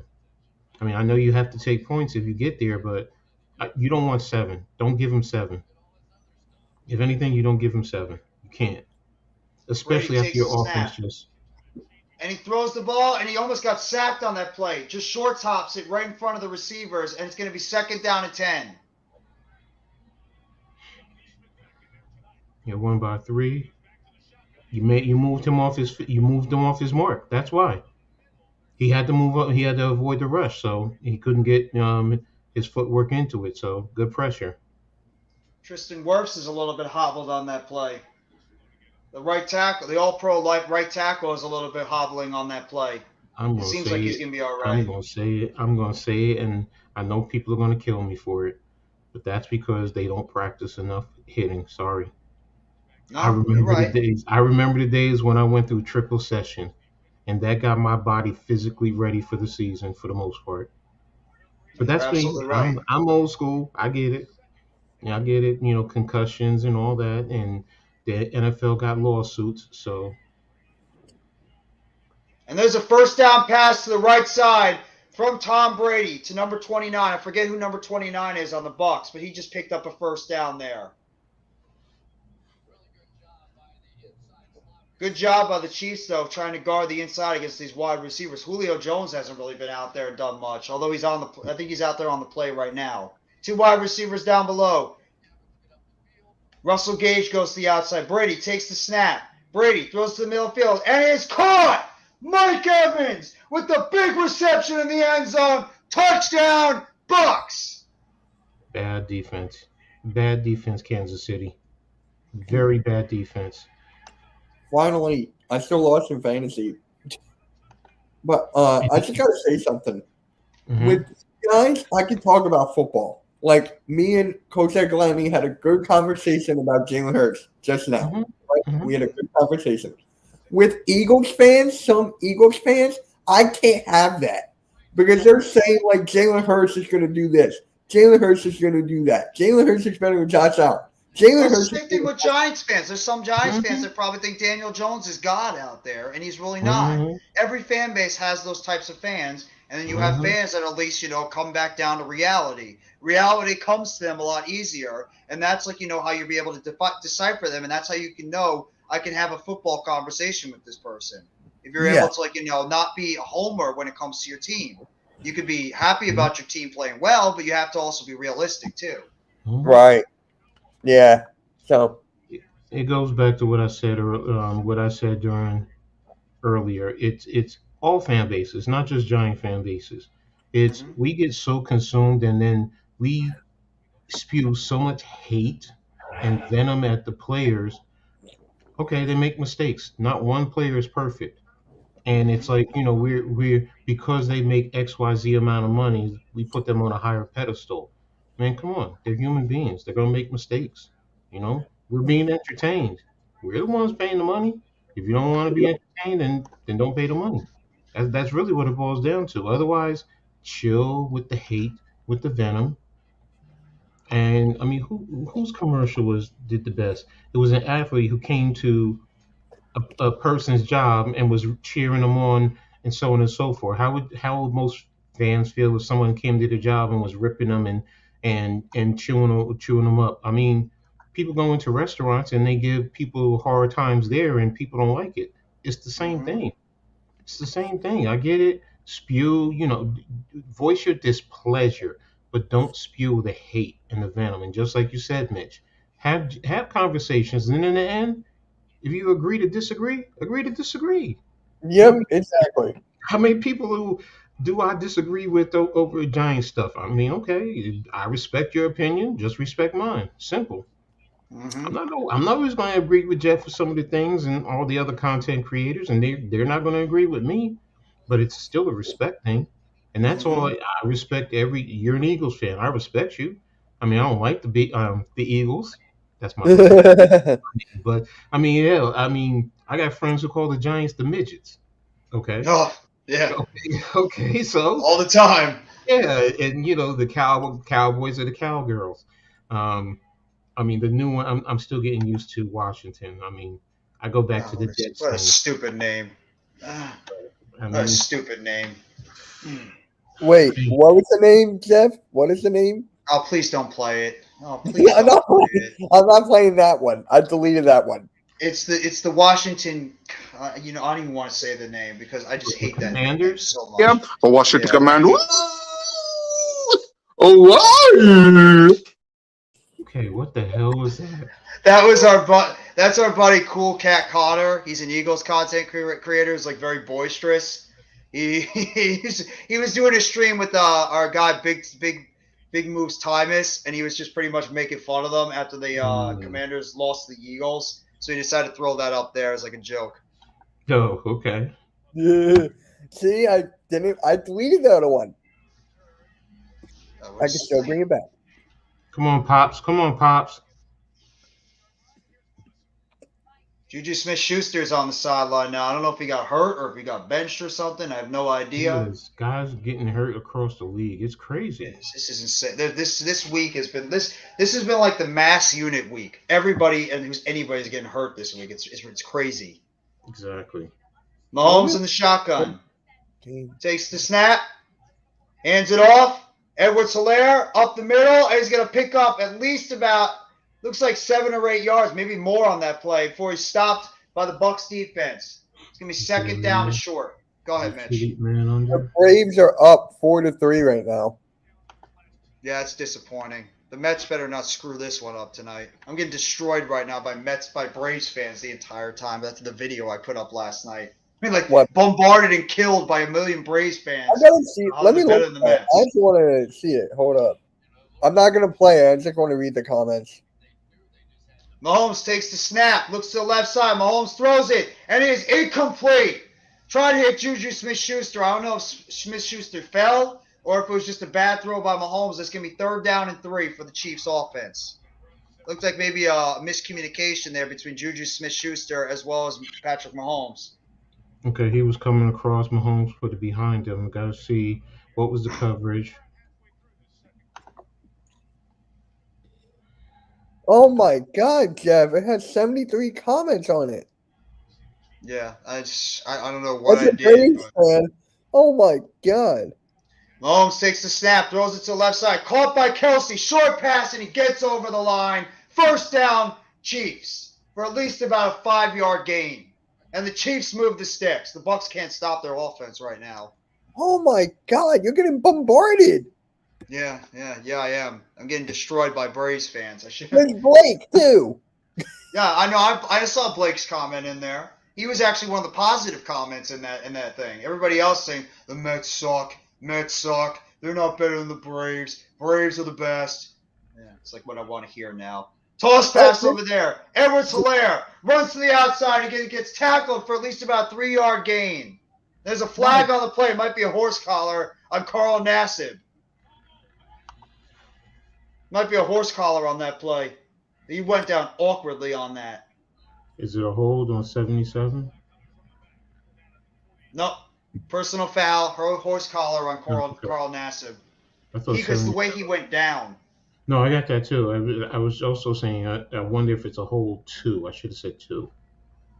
What? 21 likes on that tweet. Wow. Damn.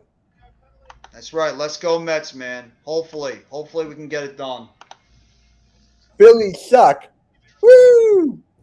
At least you're honest about it. You know, I didn't have to say it. Thank you for saying it for me. Yeah, the Astros. We're playing the Astros tonight, I think. Mahomes in the shotgun, takes the snap, hands it off. Pacheco bounces off to the right side. Pacheco with a hard hit. Fired up, getting up on his feet. Picks up 9 on that play. 2nd down and 1. Nice hard running there by Isaiah Pacheco. All right, Pops, that's the way to do it. I like the way he runs hard, too. My all-time favorite Philadelphia Philly is Ryan Howard. Yeah. My favorite all-time is Chase Utley. I'm still pissed off what he did to Ruben Tejada years ago. When he was with the Dodgers, I think. Mm-hmm. There's a snap, hands it off. Pacheco runs into the outside. Good tackle there. Shaq Barrett makes the play on Pacheco to tackle him right around the line of scrimmage. It's going to be 3rd down and 1. Nice play there by Shaq Barrett, the former Pro Bowl defensive end / outside linebacker. Is it 3rd and inches? So I was looking at the Extreme Rules card as I was making the thumbnail.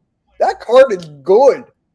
Yeah, the card is loaded. I'm actually very excited for that pay-per-view on Saturday. I can't wait. That's going to be a really, really exciting pay-per-view, especially with the matches they have set up. We are not, I'm not answering it. I'm not answering it. Third What? down and 1, and he's tackled in the backfield. Another great play by the defense of the Bucs. It's going to be 4th down and 1 on that play. You've been streaming a lot. How many watch hours do you have now?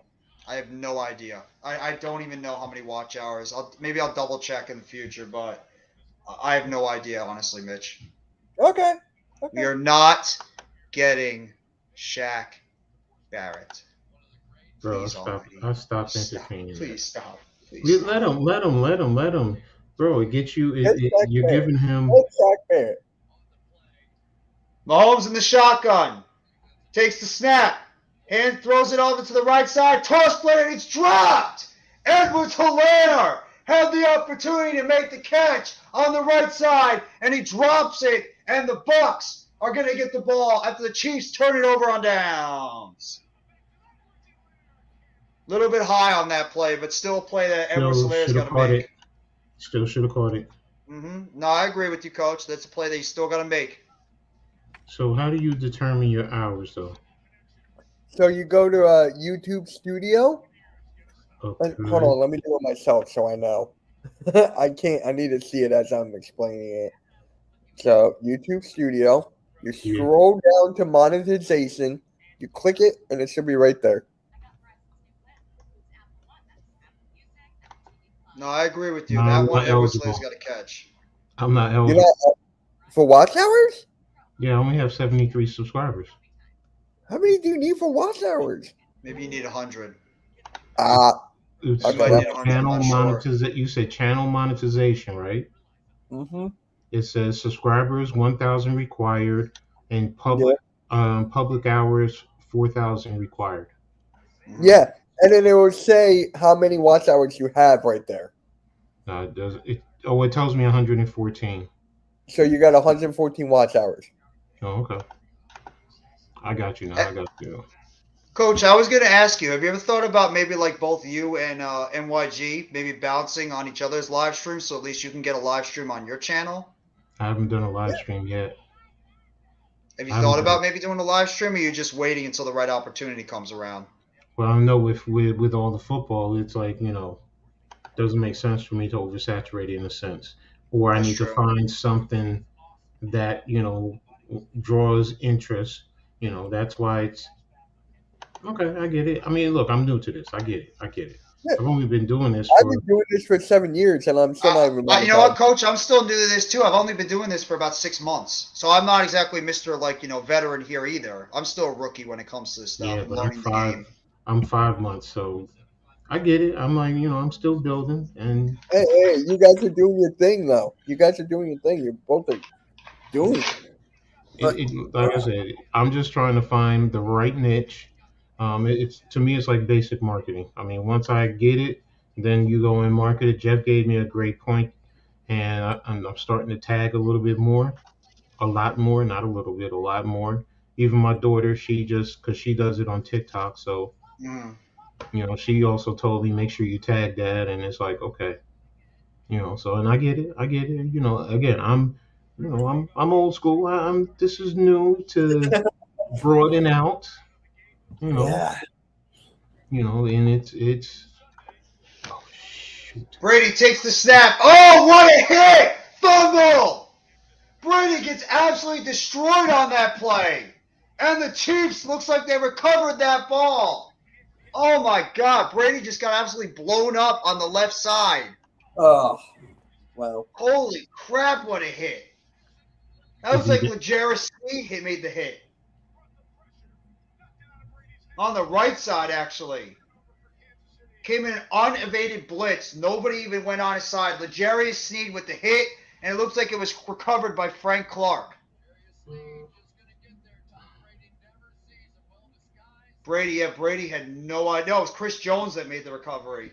Brady had no chance in hell on that play. Now you see how when he went for look at him, he's attacking his top shoulder. Remember how I was talking about that earlier? That's considered top shoulder, and that's why you do things like that. You can knock the ball out, but you also keep them inside the pocket, and that was a beautiful job. Good play design on that defensive snap as well. Brady he's definitely going to feel that hit. I mean, L'Jarius Sneed nailed him right on the side. That was a good hit. Exactly. Good, clean, tough hit. I like stuff like that. Mm-hmm. Yeah. And good blitz design there by Spagnolio on the outside, too. 2nd down and 7 from about the 17-yard line of the Bucs. Takes the snap. Mahomes drops back. Now he's getting rushed on the outside. He just throws the ball on the ground. Shaq Barrett was coming from the left.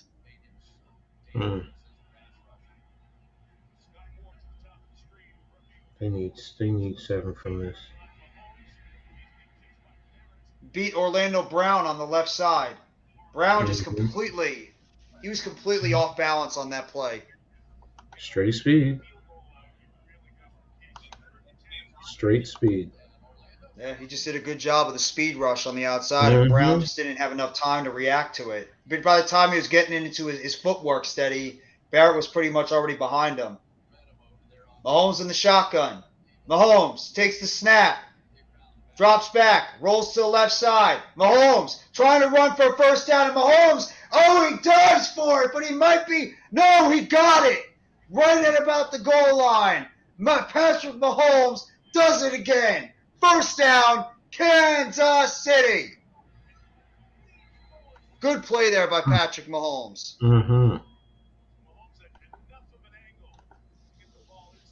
Nice job of the offensive line, too, to be able to give him enough time to be able to scramble on the outside, and the blocking, too. Even though the technique is putting the ball in harm, keeping it in the right hand when you extend it, that also prevents it, because if he extended it with his left hand, he would have been short of the first down because it would have crossed short. Nice run there by Pacheco up the middle. Picks up at least about 5 or 6 yards, and it's going to be down to the 3-yard line. Go ahead, Coach. No, I'm just saying. Ooh, yeah, good run. I like Pacheco is running really hard up the middle. Pause. He's like his running up the middle has been really, really good. He's right now creating the contact in the middle. Bless you, Mitch.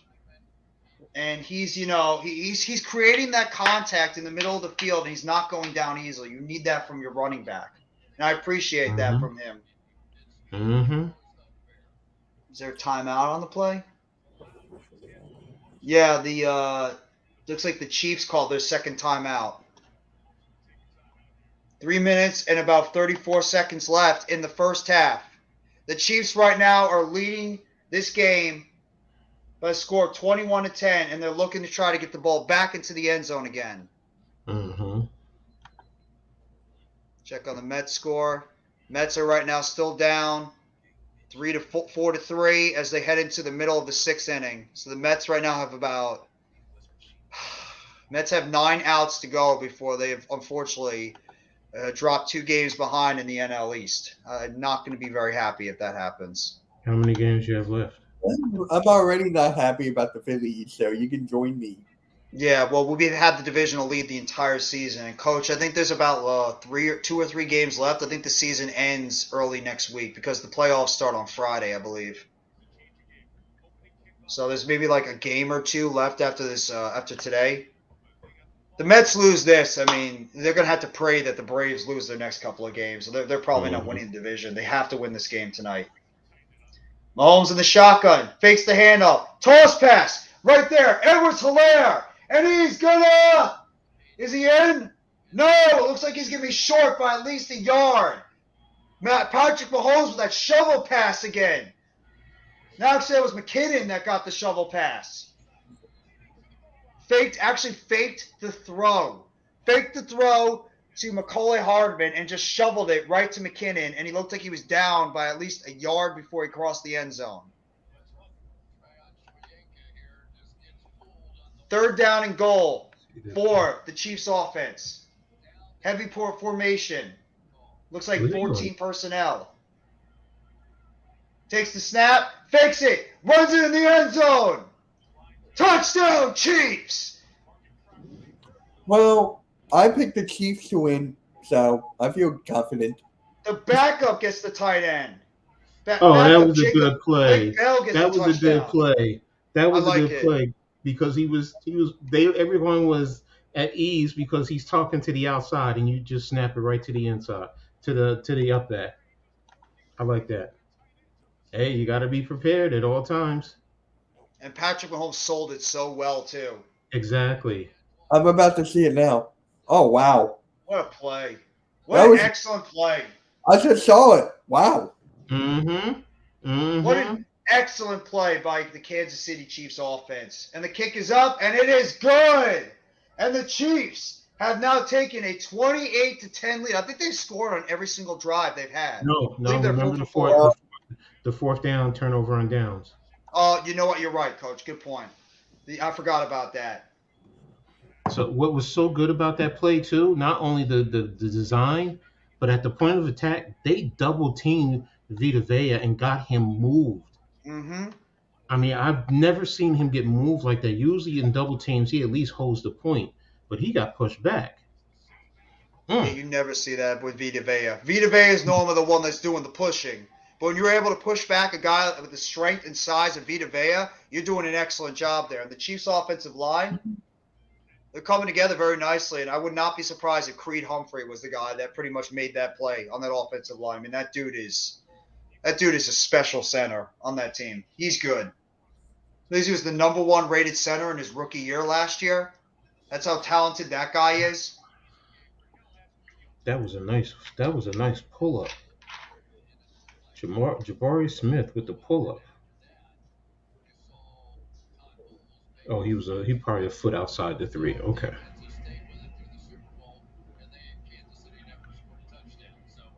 The kickoff is into the end zone, and the Bucs are going to take it from the 25-yard line. I can't wait until we do our basketball stream too, Coach. And same thing with you, Mitch. I'm getting excited for the basketball season. Oh So my God, me too. And we get to beat you tomorrow in preseason. you guys can beat us all you want. It's preseason. I don't give a Hey, damn what happens in preseason, just as long hey, as nobody hey. gets hurt. It's against Ben Simmons, so I don't care. Yeah, Everybody can make fun of Ben Simmons all you want. If Ben Simmons goes out there and does what he needs to do on the court, that's all I care about. As long as I he just Let's put stays it like feel healthy this. and Here, produces. here- crazy. here's the thing. Here's the thing. Ben Simmons, he's probably going to be matched up with Embiid. no, He's the starting center. no, he's not. I heard he was the starting center. I'll look it up right now, actually. Let me look it Jeff, up. I'm Jeff, curious. he's your starting center. No, Ben Simmons, I think, is going to be our starting, maybe Let me look. power forward. He could be the power forward. They're going to move Ben Simmons all over the place in that And where are lineup. you going to I don't put? think. Where are you going to put KD? I think KD's going to be the small forward. I think they're going to Yeah. have. I think they might have Kyrie, Okay, Joe okay. Harris. So it's I think Kyrie, Joe, Katie, Ben, Nick. So you got yeah, it. Claxton is going to be our center. And So I think what Simmons you is going would to be our do power forward. and what you would do actually defensively, you put you put Simmons on Harden. Yeah, and he Yeah. can guard him too. Ben So Simmons has the ability to have range to go up exactly, against the smaller players and the bigger players. So he can guard the 1 to the 5. Just KD, rely because on the offensive side when he's standing in a dunker spot and not doing anything. well, he can also lead the offense too on occasion, right? Yeah. Yeah. He can So pass. He can do all that stuff. I'm just telling you, when you need a shot, let's say He doesn't hypothetically, have to score. He does not have to score because of the fact how many offensive players we have on that team.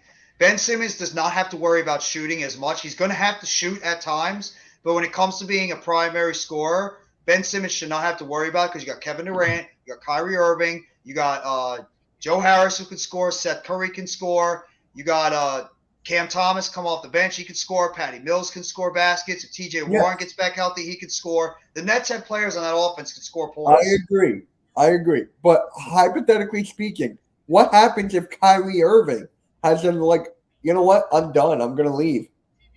Well, hopefully he doesn't happen. I think that might happen if the Nets are off to a really poor start this season. I made that in my video that I did a couple of days ago about one of the things that concerns me, and one of the things is if this team gets off to a slow start and all of a sudden the chattering starts behind the scenes with Kevin Durant and Kyrie Irving because of all the noise they made this offseason. So the Nets have to get out to a strong start this season. They cannot falter and be lose the first 3, 4, 5, 6 games of the season or however it is. They have to come out with a positive why record in the not? first 10 to 15 games. Okay, Yeah. 10 to 15, but you said 3, 4 games. So I'm like 3 to Well, 4. I know. I mean, like if you start with the first 10 games of the season. If you Oh, start with the first 10 games of the season and say they Mhm. lose their first 7 out of 10, Okay. you Okay. know there's going to be talk behind the scenes. Yes, Yeah. it's going to be talk. Yes, you're right. Like, But with players, are they going to pay attention to that? That's where I'm like, Kyrie's not going to say I want out of here after 10 games, even if you're 3-7. No. He's just going to say, well, we got to work at it. I mean, you're also getting Simmons into the scheme of things because he didn't play. Oh, she is so gorgeous. He didn't play last year, so now, Brady in the is he shotgun takes the snap. Brady looking to the middle of the field and he throws it incomplete. Short hots it in front of Chris Godwin. And it's going to be 3rd down and 2 for the Bucs offense. going to be your third option, or is he your fourth? Simmons, I don't Yes. even know. I with would the assume he's going starting to be a five, 4th option with the starting on, five, do you Yeah. think he's going to be fourth over Claxton? I would think on he would be. offense. I think Harris is going to be the 3rd option Yeah, on Harris will be offense. on your starters. Harris will be 3. I think Claxton probably has a better offensive game than him. Don't you think? Then Claxton is still a little bit rough on the behind the edges in terms of his offensive game. He's not the greatest shooter, but I think he'll be fine if he gets more reps out there. Nice play by Cameron Brady, stretching over the first down marker. I don't know if he came up short or not. Looks like they're marking it right at about the yellow line. I don't know. Does he get the That's first first down on this down. play? That's first down. Yep. Brady sets back, throws it, middle of the field, incomplete, looking for Godwin. Short hopped it. Again, 2nd down. so it's starting to wonder because those balls are coming a little bit short. Is he does that is his arm is his shoulder hurting him after that sack? Might be because he's had a couple of those plays since he got hit where it's Mm-hmm. short hopped in front of the wide receivers. You might be right. 2nd down and 10. Brady throws to the right side. Oh, what a dangerous pass. And oh, man, that's not good. Up, it looks like he's going to get back up. Cameron Brate just took a vicious shot. It looked like from his own teammate, but he's still able to make the catch for a 3rd down. Wow, what a hit. Hurry up offense. Takes the snap. Hands it off. Fournette breaks up the middle. Gets down to the 49-yard line of the Bucs, but there's a flag on the play. Might have been actually a jump on the Chiefs. One of the Chiefs was in the backfield even before he snapped it. Yeah, but Brate wasn't off the field. Oh, He that's wasn't off true. the field. So is it going to be both offsides and 12 on the field? Oh no, they never broke the huddle. Yeah, so he's still on the field. It looks like 12 men on the Chiefs, on the Bucs. Oh, what a hit. Chris That's Godwin Brady. just took him out with that hit. That was Brady. Brady should have been paying attention to that. That's the quarterback. That's his responsibility for paying attention to that. As far as, is everyone off? He's going off. Pay attention. Why is Andy Reid upset about the play? Mm-hmm. And they're going over talking to Andy Reid right now. Why is he upset? Maybe because he hasn't eaten yet. Hey, leave us fat guys alone, man. Yeah, leave us fat guys alone, okay? Come on, Jeff. You're not even bigger than one of my legs. Stop it. Hey, I'm not that small.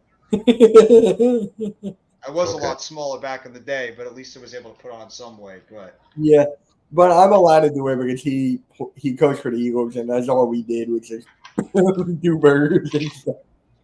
Hey, you're in Philly. I gotta admit, some areas where there's some good cheesesteaks. Yeah, there's a lot of good places in Philly. I love Philly, the city. It should be offsetting penalties because they were also offsides. Yeah, that's why I was wondering why there wasn't why they weren't just didn't cancel them out. It's 3rd down and 1. I don't know why they just called it on the Bucs. Brady takes the snap, throws to the left side, caught. Julio Jones decides to make an appearance this game, and he gets a 1st down. The Hall of Fame wide receiver makes a big catch over on the left side for a 1st down.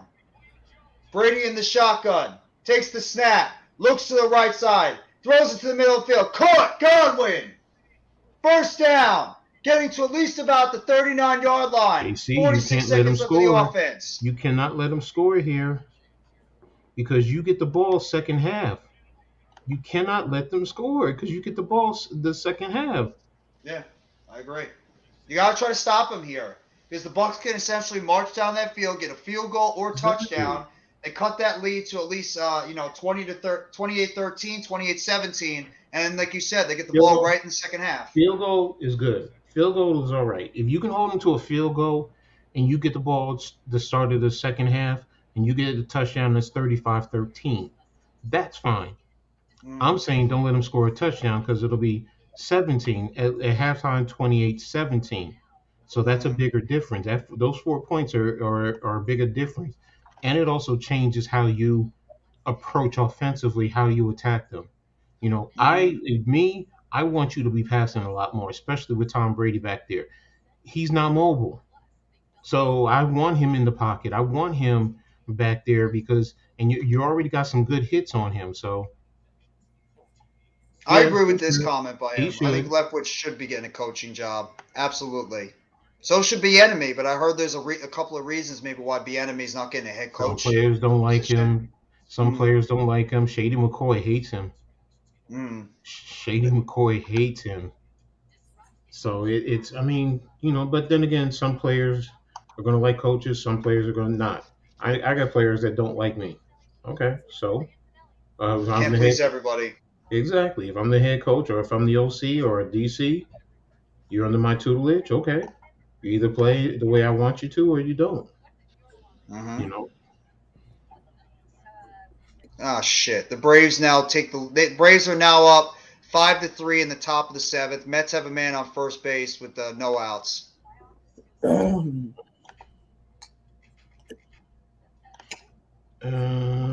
let me go to CBS Sports.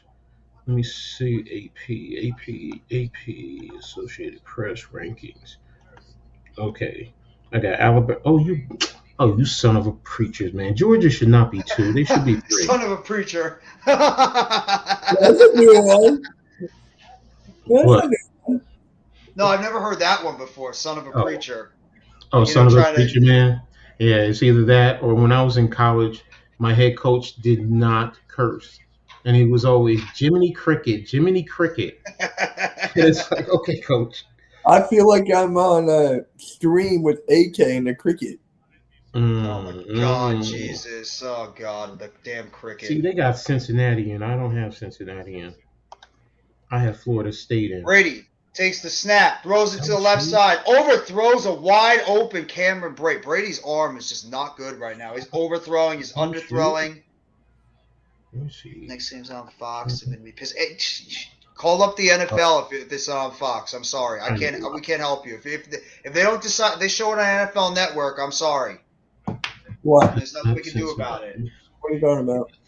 No, the Freezing. game next week might not be on Fox. Fournette makes the catch over the middle. Fournette breaking some tackles, and he's going to get down to maybe about, it looks like the 31-yard line. I think he might have gotten a first down on that play. I'm not sure. 2 timeouts left. Clock is ticking, and it looks like the Bucs just called a timeout with 28 seconds left. And Justin Reed looks like he's a little banged up. He He's was on a knee short. right now. He was short. Yeah, your game is going to be on the network next week. No, it Well, it says might be NFL on. Network. It has to, but in the local area, it has to be in the local network because it's blacked out in your local area. Yeah, they block the game out if it's Usually, they try to put it usually, on in the New York usually, area. let me say So that it's usually blacked out.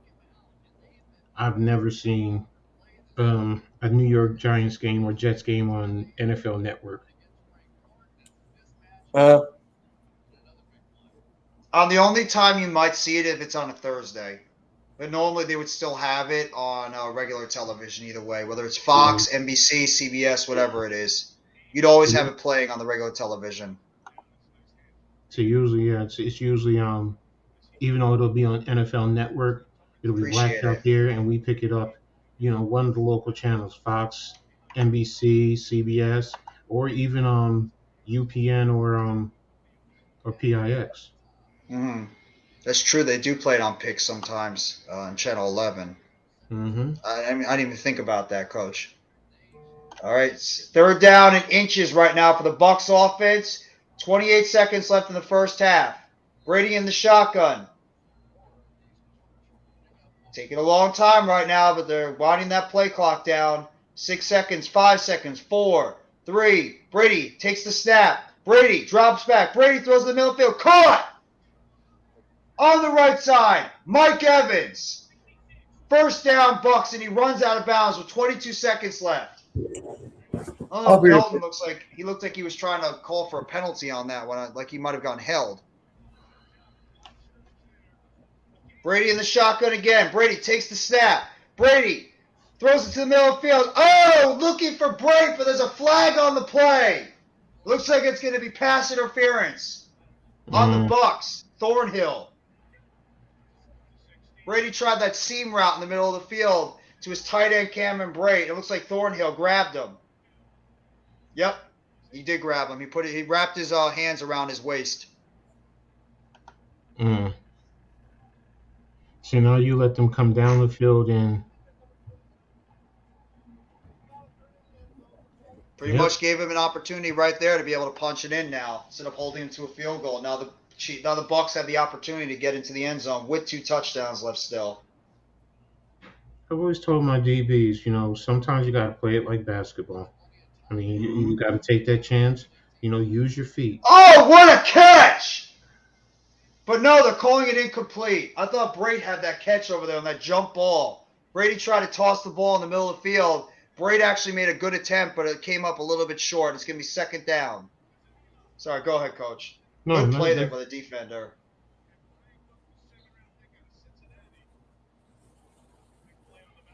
Cook with the play. He actually good play by Cook, knocking that ball away. Remember what I was saying earlier about tack the hands? That's the technique.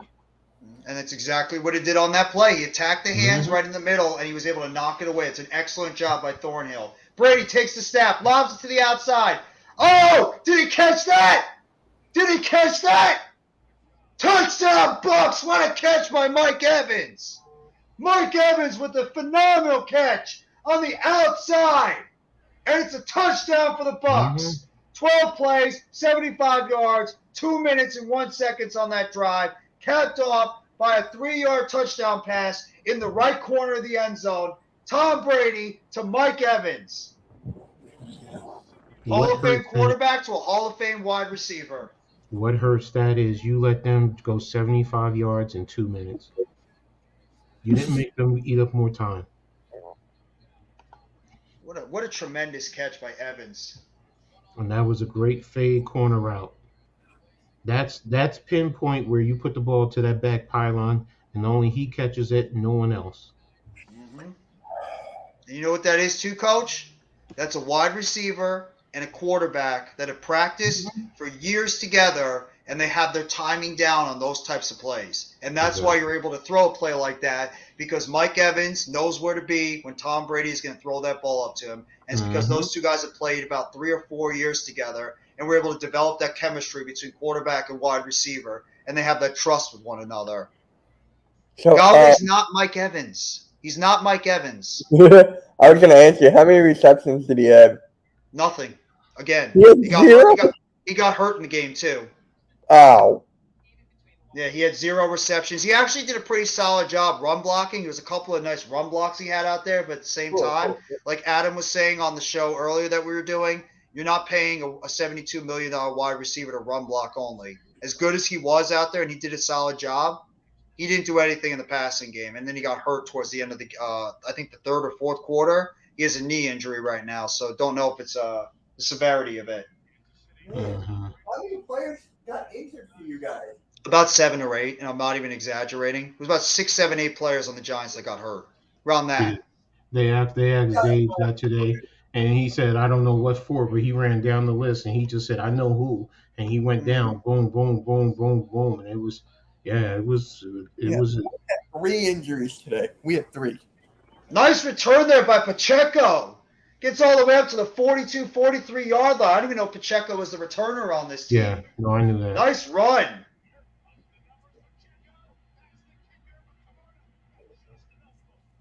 Nice job by Isaiah Pacheco. That's going to give the Chiefs an opportunity, maybe try to get a field goal on this play. No, it's 4 seconds. You're only at your 40. You at least can get it to your, Hail Mary downfield. Oh, good point. I wasn't paying attention to the clock. My fault. Yep. How are the Yankees doing, by the way?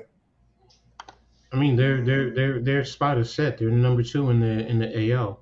I mean, they lost Oh, today. okay. They lost today, but it didn't matter. It really doesn't. I mean, they have the Mahomes division. takes the snap, and he's going to get sacked at about the 30-yard line by Carl Nassib and Shaq Barrett, and that's the end of the first half. By the score, Kansas City Chiefs 28, Tampa Bay Bucs 17. Let's talk about it.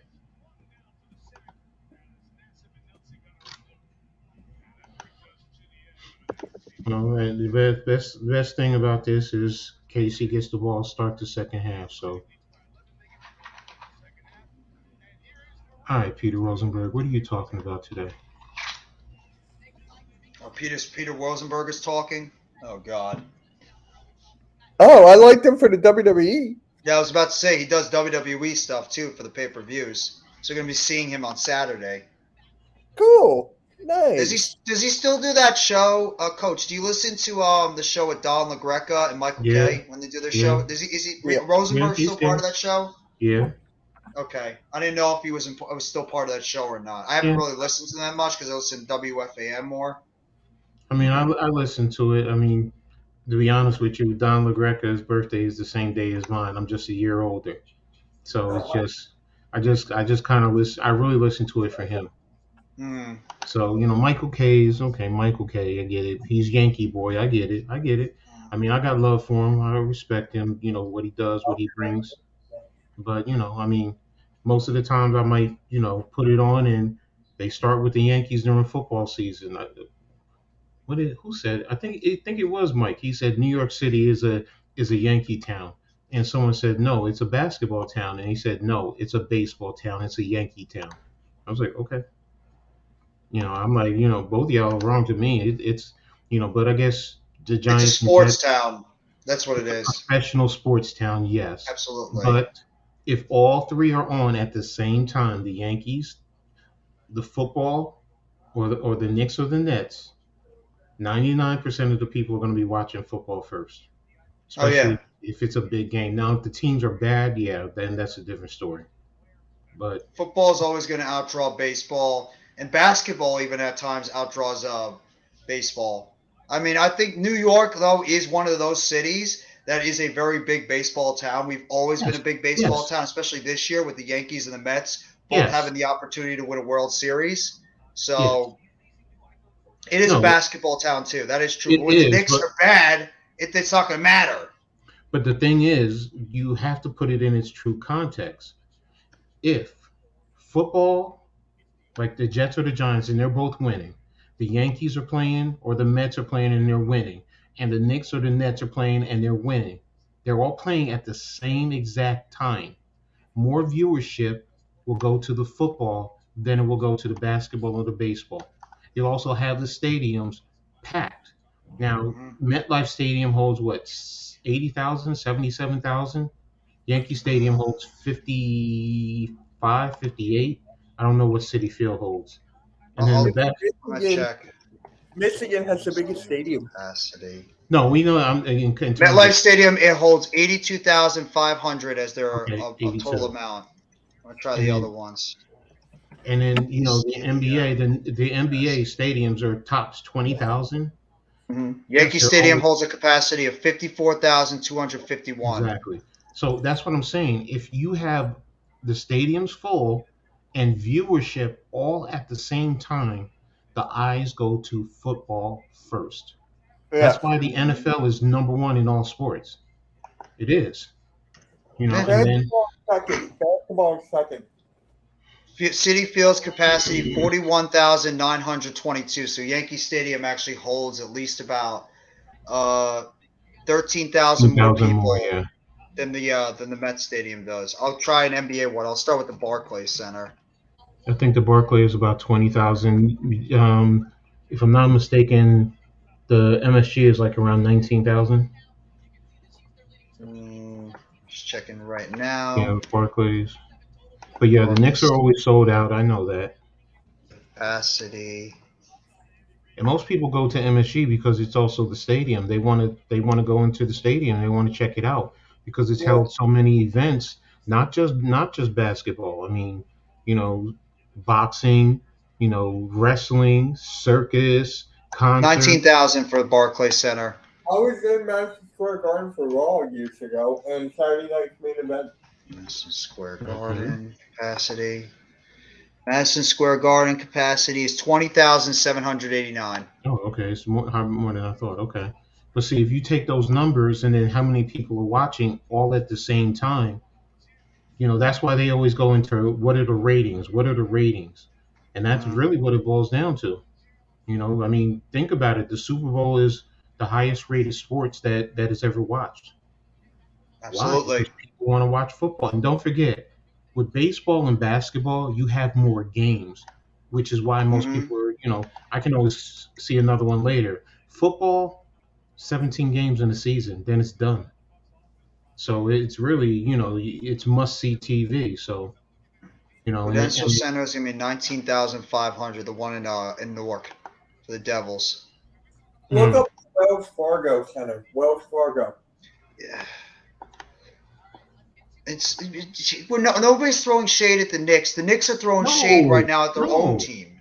How bad they play. They I'm a always Knicks draw. fan. Stop it. I'm a Knicks fan. I'm a diehard Knicks fan. I mean, I left the Lakers for the Knicks, and Magic Johnson is my all-time favorite, and the second closest is Bernard King for me. I'm never going to throw shade at the Knicks. I'll throw shade at Dolan. I'll throw shade at him, but never the Knicks. Hey, Never. Coach, I actually went to school with Leon Rose's daughter. So Oh wow. I know the family very well. Okay. Well, tell him I read an article today that they said if They're they in fired. New York. They live in New York. They don't live by me anymore. Oh, okay. No, I read the article today that they said the three people who the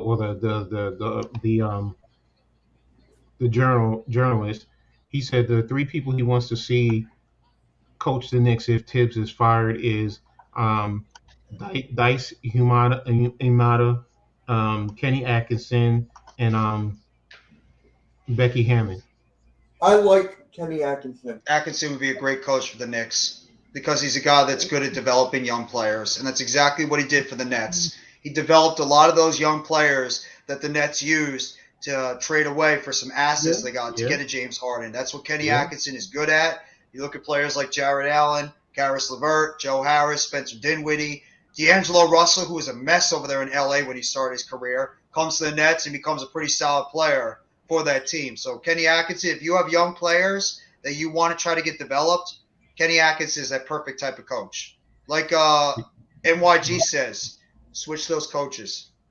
With the Knicks coach with the Nets and the Nets coach with the Knicks. Yo, I'll take him. Give me Atkinson. I'll get rid of Doc Rivers in a heartbeat. I will say this too. Doc. My all three of them I understand. What else do you want me to say? You can make an argument for all three of those. I mean, even Becky Hammond, no disrespect. Look what she did when she just went to the WNBA first year. Look what she did. Deserves an opportunity too. And she's learned from arguably one of the, if not the greatest NBA coach ever. Popovich. Yes. Absolutely. So, she knows, she understands, and she's well respected. Hello, what's his name? Murray, who just went to whatchamacallit, was mentored by her. He was developed by Murray, her. yeah. Yes. So it's like, it's not like she's not a good coach. She knows how to coach. She knows the game. It's just that everyone looks down upon her because she's a woman, which, is like, well, what is that supposed to mean? A woman can coach men just like men can coach women. What's the difference? It's a stigma out there right now, Coach, that, it's going to be we don't know when it's going to be able. I think that stigma is always going to be out there until you see a female get a head coaching position, whether it's in the NBA, the NFL, Major League Baseball, wherever it is. I mean, I think that stigma is always going to be out there. That they could be assistant coaches, they could be assistant GMs, they could have these certain type of positions, but until they get that main position in an organization, there's still going to be that stigma out there that a woman can't hack it completely in that main positional role with what a man Exactly. does, which I disagree. If she is brilliant enough to be able to handle the position as a Oh head yeah. coach, as a manager, as a front Mm-hmm. office executive, as a GM, whatever it is, man, woman, I don't care. Is she smart Okay. enough and she's been in the game for a long time? She's worked her way up from the bottom to the top. Give her an Hmm. opportunity. Give her an Exactly. opportunity. And that's how I see it. It's if she's good enough to do the job, then fine. If she's not, that's a different story. Mm-hmm. She's already proven that she's capable. And I don't want to hear, oh, it's the women's game. It's still coaching. It's still the Mm-hmm. pressure. Mm-hmm. Not everyone can handle the pressure of coaching. I'm telling you, I've seen some people who I thought were very stoic and very controlled. They snapped. They snapped. So it's Mm-hmm. like, okay, she proved that she can handle it, and she was very calm, cool, demanding. What the hell is this? Takes a lot of discipline to be a head coach. It really does. A lot of discipline, a lot of patience, a lot of that stuff dealing with the media, especially too. Oh, did you guys ever see the movie Coach Carter? Yeah. Oh, the one with Um, Samuel L. Jackson. Mm-hmm. yes, Yeah, yes, that was that's the that was a perfect very good. definition of a coach. Yeah, it was a great Mm-hmm. movie. Absolutely a fantastic movie. It was one of my favorite basketball movies that came out recently. Yeah. What about the Hoosiers? With the Indiana Mm-hmm. Hoosiers. Mm-hmm. Back I in the like that. days. We'll see about that. You know, it was actually one of my favorite underrated movies. I think, Coach, you might remember this one. Chips. Mm-hmm. I think Blue Nick Chip, the one Nolte. with Nick Nolte. Yeah, Mm-hmm. the Nick No. Nolte, Hoosiers. Shaq, Penny Hardaway, all of them were in there. Bob Hurley. Mm-hmm.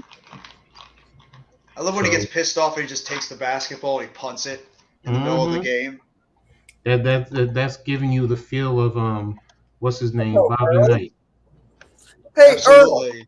I I think agree. that was the depiction of it. Was to be like a Bobby Mhm. Knight character. Hey Earl, I agree with your assessment. Ha! I said it before you. I'm telling you, that's gonna become a T-shirt very soon. Earl loves that. Earl loves that catchphrase. I agree with the assessment. When Earl wants to, that is going to become a shirt very soon. It's gonna say, "I agree with the assessment." It's gonna be selling like hotcakes. Now, did you guys ever see the movie called Eddie with Yes, Whoopi with Goldberg? Whoopi Goldberg. Mm-hmm. Yes, that's Hello, my the name is Ed. I definitely watched that movie, and and she was the head coach of the Knicks. So it was. Hmm. Hmm. Yeah, I watched that one. So. What Remember about the when one with she benched him? Remember when she Hmm. benched the superstar Hmm. and the other guy? Malik Sealy when he was talking in the third person, and his mom's was going off on her until she was like, it's him, and she ended up smacking him upside the head. Yeah, I remember that. I love that Sister movie. Act was a classic movie too from Whoopi Goldberg back in the day. How many Sister Acts were there? One, two? I I Sister think forget. Act it's 2. Sister Act 2, because that's the one with the young kids. The first one was with the nun. The second Mm-hmm. one was with the young kids when they ended up going to the event in California with Lauren Hill leading the way. Is it another one? No, I think it's only two. I think there's only two. Yeah, unless I can't think if there was another one. I'm not sure. There might have been only two of them. Wait a minute. Earl says there was only two of them. Yeah, that's what I thought. Sister Act 2.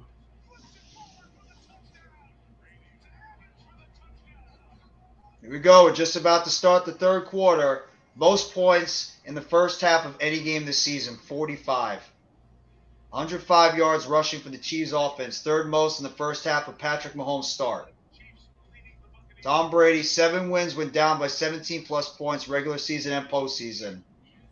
Bucs defense, 4 TDs allowed, 3 allowed through the first 3 games. It was Sister Act 3 was developed back in 2020 with the anticipation of being streamed this past September.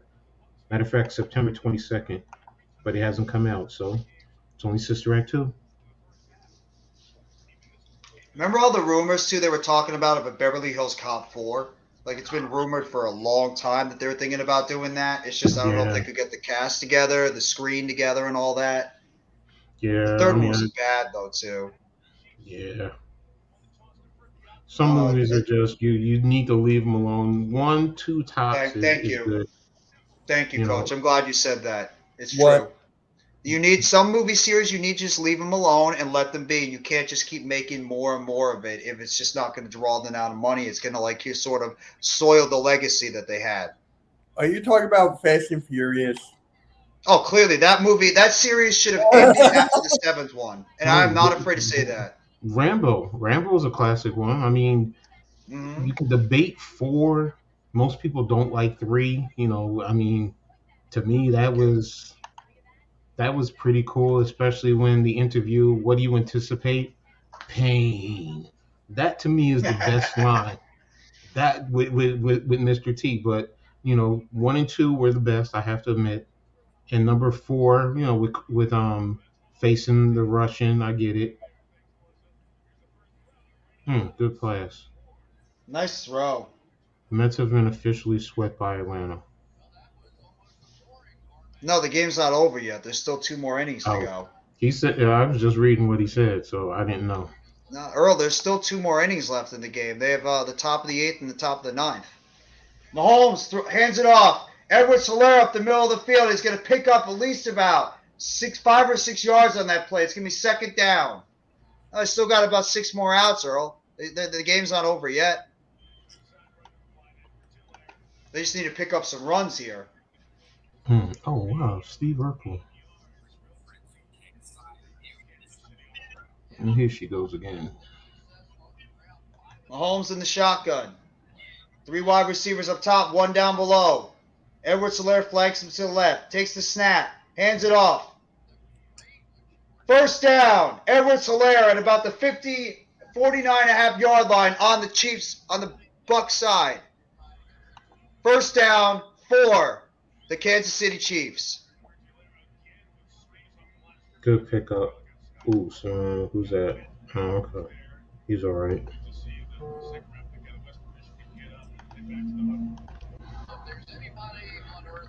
Vita Vea. Mahomes in the shotgun. 2 wide Look at that receivers down man. below, 1 up top. The guard should have stayed with that block a little bit longer. I'm sorry. I know the linebacker was scraping, but look who made the tackle. And Mahomes just throws the ball on the ground on first down. Vita Vea on that play right there to disrupt the offense. Second down and 10 for the Chiefs offense. I still can't get over that hit he put on last week when he dropped in the coverage.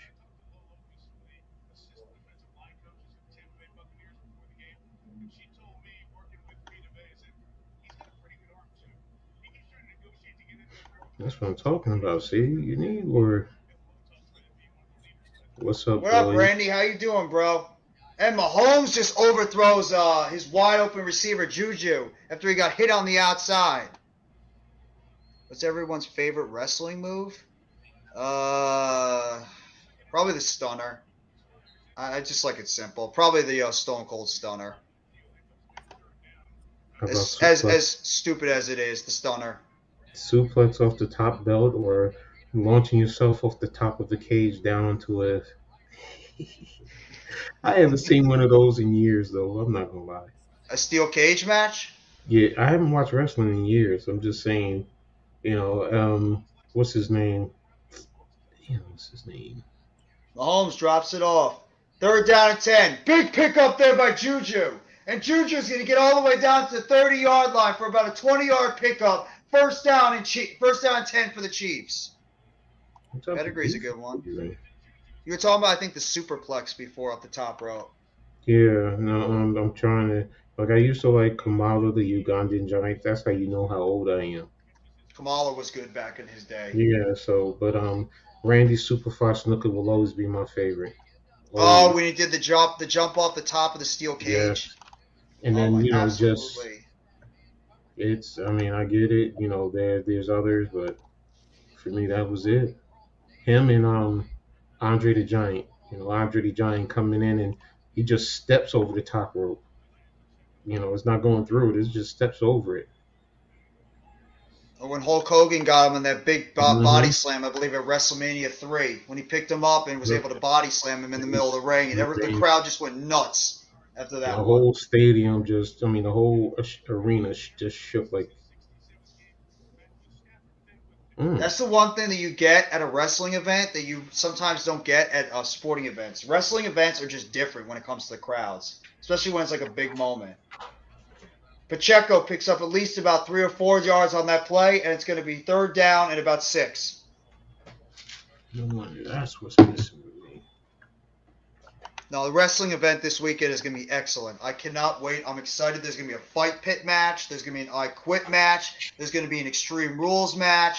There's going to be a bunch of different matches in this Sunday. A ladder match. That's another one. There's going to be a whole lot of good matches in this card. And there's supposed to be maybe a big surprise that's supposed to happen this weekend. So I'm very excited for the wrestling event next Saturday. Goldberg's spear was pretty good, too. And the Undertaker's tombstone. You can't forget about that. Yeah, Mahomes scrambles out. Mahomes throws the ball down the field, and he's going to overthrow his receiver. Okay, he was looking for Sky Moore on the inside, but he overthrew him. It's going to be 4th down and 8.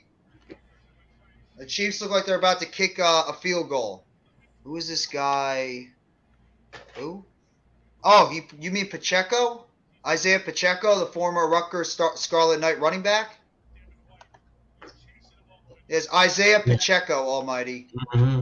That's Pops from Vineland, New Jersey, South Jersey boy. I believe he's a 7th round pick out of Rutgers. Look him up. Look up his story. It was an amazing story of perseverance. The kick is up and is good. And the Chiefs are going to take a 31-17 lead. So they have a 2-touchdown lead right now on the Bucs. At least able to get 3. I gotta look up more on Pacheco. Read more about his story that he had. Yeah, I think I can't remember. 2 of his siblings passed away. One right behind the other, and he was very close with his brother. Well, both of them actually, but and it's just it drove him to be committed. His brother was like his mentor when he was playing football and helped develop his love for the game. Mm-hmm. So, and he speaks highly of him. So, where it's going to be, I'm not sure. I'm not sure where the venue is going to be for Extreme Rules. Let me see. I know it's this coming Saturday at we're going to be streaming starting at about 7. The pay-per-view doesn't start until 8. There you go, baby. Up Pacheco, Jason. It's going to be in Philadelphia. The Wells Fargo Arena is where the Extreme Rules pay-per-view is going to be, with Ronda Rousey on the cover. Yeah, I was thinking about going, but then I'll probably go next year. I'm just not that big. I'm not big into wrestling anymore like I was. I think wrestling's actually gotten better now for the first time in a long time, because it has. The creative has actually made it more exciting with Triple H over there being the head of creative. It's become way more exciting, way more surprising. You're not getting those ridiculously stupid segments they were getting back in the day when Vince McMahon was in control. The WWE seems a lot more unpredictable than it did before, and that's what we love about wrestling, is when you have unpredictability as one of the big things out there. Thank you, Earl.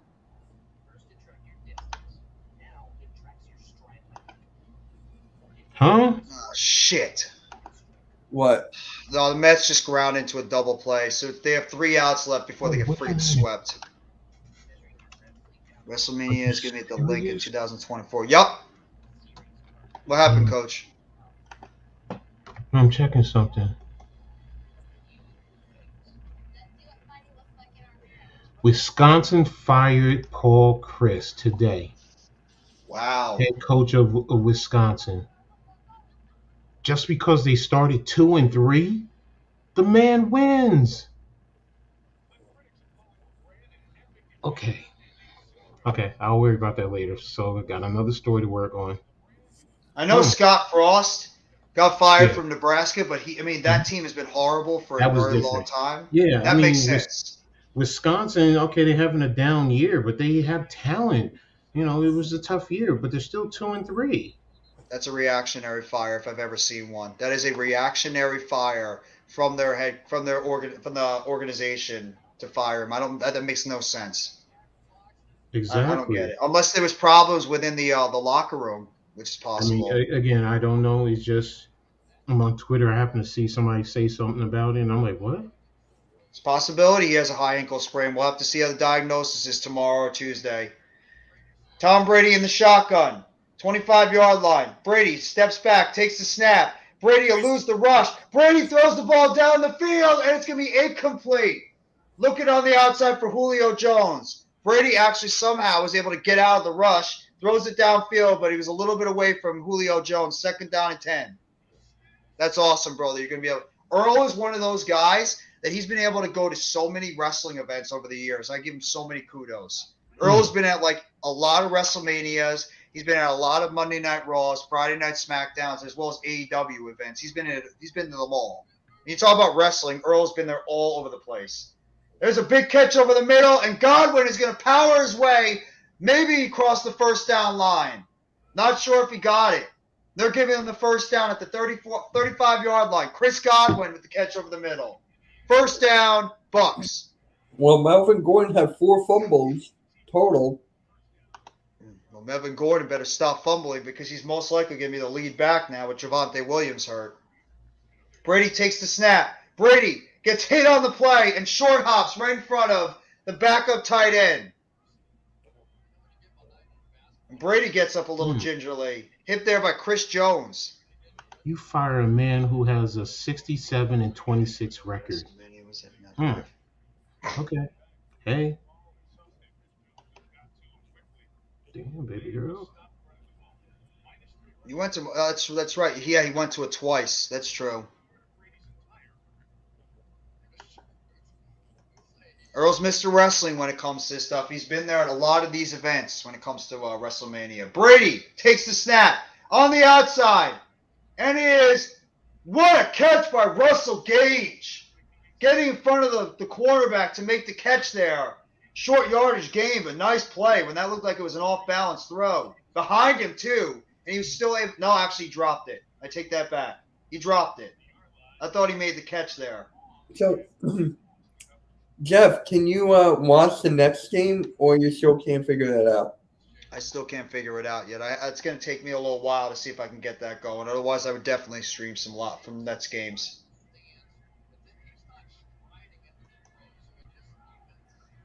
Brady in the shotgun, 3rd and 10. Brady takes the snap, throws to the outside, and it's dropped by Godwin. He would have been tackled short anyway, and the Bucs are going to have to punt. Oh, you have the videos?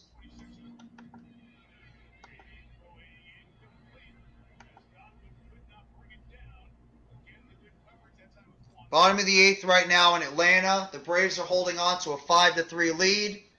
1 out for the Braves in the bottom of the 8th. The Mets are going to have to score 2 runs or more against Kelly Jansen, the closer for the Braves, who shut down the Mets 1-2-3 in both back-to-back games. I made no video. Okay. And the punt is off, and it's down, and it goes out of bounds at about looks like the 30-yard line of the Bucs. No, the Chiefs. What am I saying? The Bucs. The Chiefs. I apologize, guys. It's been a very long day of streaming, so my mind might not all be there. Yo, why are these? Y'all are cute and stuff, but I don't want no nudies on my page. Huh? No, you get those, I get those females who send me, erotic and nude images to my Oh, the page. Twitter? Was that the Twitter stuff? Yeah, Twitter, and it's I like, get it too all the time. I don't want that, and it's like, sometimes, I got my kids that come check me out sometimes. I don't want that on my page. No, I get it all the time too. I don't know where they come from. I don't know any of that. It just shows up on my Twitter account. Yeah, I don't get it. What are you talking about? The erotic pages or the porn. I don't get them on Twitter. I just get them on YouTube. I get them on YouTube too, all the time. So thank God.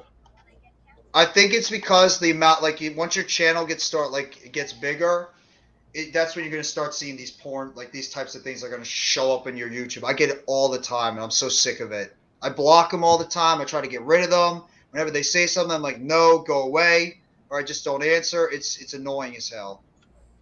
Mm-hmm. Get hyped up, man. Get hyped up if you're a Knicks fan. Maybe you guys will actually have a decent season this year. Who do you think was the most epic trash talker in the NBA Of all time or right now? of all time? Jordan. Isaiah Thomas. He I'm was a going, trash talker. I'm going I Larry can't Bird. take him seriously because he walked Bird off. was a good one. Bird was an underrated one. I would say Bird is up there. I would probably say Isaiah Thomas because that dude, he would go out there and get it done on the court, but he talked his smack on the court Exactly. all the time. But The whole Bird is entire just, Pistons team. you hear the stories of like the 3-point contest. He walks in the locker room, everybody's what's up, and he's like, who's going to be number 2? I'm like, what?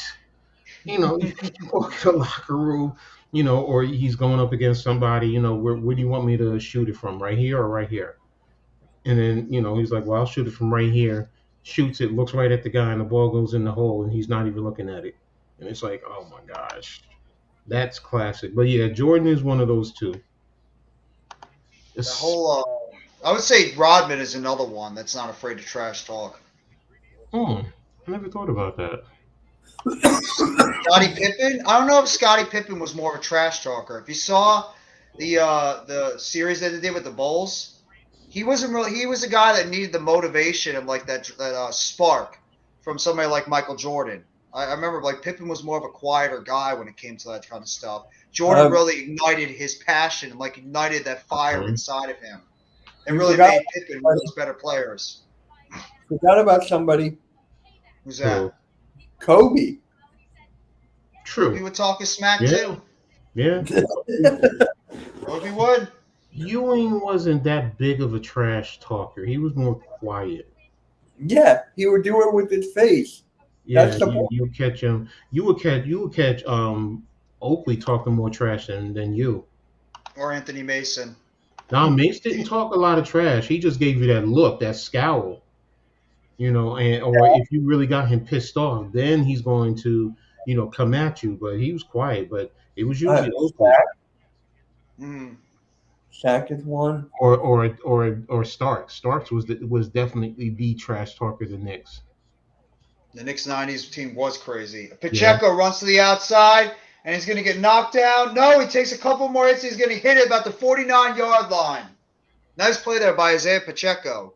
And the Knicks 90s team was good. I thought they could have won a championship at least, but they ran into what was arguably one of the best dynasties in basketball history with Michael Jordan and that Bulls team. Exactly. There's a lot of teams. I mean, you can talk Utah with Stockton and Malone. Indiana. Indiana, exactly. Reggie Miller.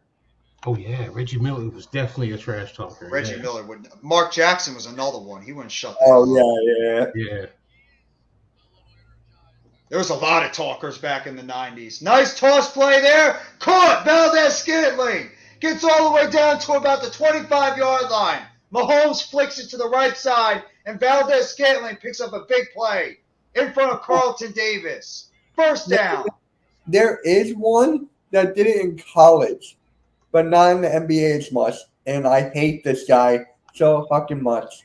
This guy is a trash talker if we ever see it. Trae Young is not afraid to talk his smack. Almighty, he's your dad. Irving's. I don't know if Irving's really a big trash talker. I don't really know if I see Irving trash talk a lot. What about Christian Laettner in college at Duke? Yeah. Until he went to the 90s Dream Team and they shut his ass up. Oh, that's going to be a flag. No, they actually didn't call a flag on that one. I thought he got knocked down. That was Christian Watson.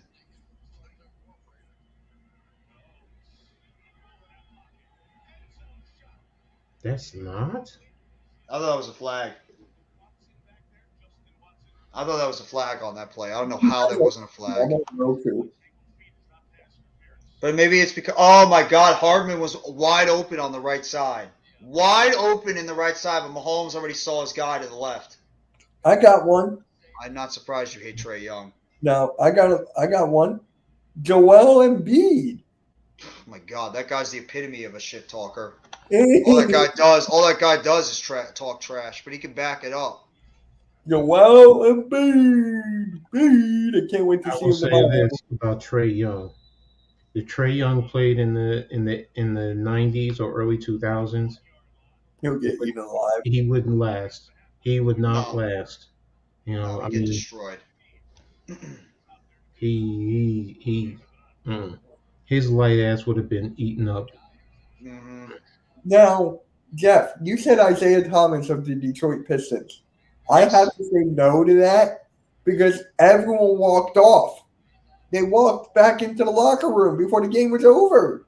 First down for the Chiefs. Get the Mm. ball down to at least looks like the 10 or 5 yard line. Sky Moore with a big play. No, but I'm talking about on the court. He might have had respect after the game, but when he comes on the court, Isaiah Thomas was a shit talker. Mhm. On He the talking smack. I just can't take him. I just can't with the walk off. I just can't. The walk off is such a big deal. Oh, Bill Lambier. Bill Lambier. That's another one. That Bill Pistons Lambert team. was just playing dirty. He was just playing dirty. Oh, Mahomes got sacked on that play. Nelson got to play in the inside. It's going to be second down and goal for the Bucs, for the Chiefs offense. I just keep looking at the Mets score. Hopefully they get a run on the board. Top of the ninth, no outs. Mets trying to get a couple of runs here to hopefully send this game either to extra innings or at least make the Braves go out there and try to win the game in the bottom. Earl, thank you very much, bro. Have a great night. I will see you tomorrow night for the Monday Night Raw watch along. Thank you for coming by the streams today, this No, that afternoon, was as well as bad tonight. technique. Very bad technique. He lunged too much. And it's a touchdown! Touchdown by the Chiefs! This game is over. It's now 37-17. 9 plays, 65 yards, 4 minutes and 49 seconds. I don't know who 88 is. Fortson. Mm. Let me ask Carlton you this, Davis got Jeff. hurt on the play. Jeff, Go ahead, Coach. do you think Kadarius Toney will be negatively looked upon, especially since Kansas City has Sky Moore with the pick last year? Depends if he gets on the field and plays and he puts up That's production. that's what no, that's what I'm saying. If he doesn't, Fortune, Jeff. Oh, Jody Fortson. I'm sorry. but that's my Coach, point. that's a good That's question. my point. Sky Moore is playing, and he's even if he's marginally producing, we had an opportunity to get him. No, you're right. That's a good point. But then wouldn't it fall more on Wan'Dale Robinson than Sky Moore? Hmm. Because Wan'Dale Robinson, I think he's the one. Did we pick him ahead of True. Sky Yeah, Moore? Or yeah. no. I think we did. Yeah. Wait a minute. Sky Moore draft. Because he was Yeah, he was this year. Sorry, I'm thinking last year. Well, I mean, you could say the same thing for last year when you look at all these wide receivers around the league that are producing, and you have Kadarius Toney right now that he's had a couple of flashes, but he's not healthy. You see all these other guys out there being able to go out there and make plays at that wide receiver. Mm-hmm. And everybody, Coach, talks about how good that wide receiver class was in 2021. Devontae Smith looks fantastic. Shamar Chase looks fantastic. Jalen Waddle looks fantastic. Amon-Ra St. Brown has played well. Rondell Moore, when he's healthy, is good. Elijah Moore, when he's healthy, he's good. And Kadarius Toney's got talent, too, but there's a lot of wide receivers in that class right now that have outclassed him, and it has a lot to do with the fact that Kadarius Toney just can't stay healthy. True. So, I don't know. I think a lot's going to be defined with how Toney can get up back on the field and how he can produce now, especially with the fact that this team is struggling. Sky Moore. Alex, what's going on, bro? So you're probably happy with your Sky Moore was taking number 54, so yes, Rondell was taken ahead of him. Shit! The Mets just lost. God damn it! You just got swept in Atlanta. Oh, I can't wait to hear Joe Beningo on Monday. He's gonna be happy. Oh, he's gonna be going off on the Mets. Jesus Christ. What about Blake? Oh my God, we're gonna blow a divisional lead. Oh my God.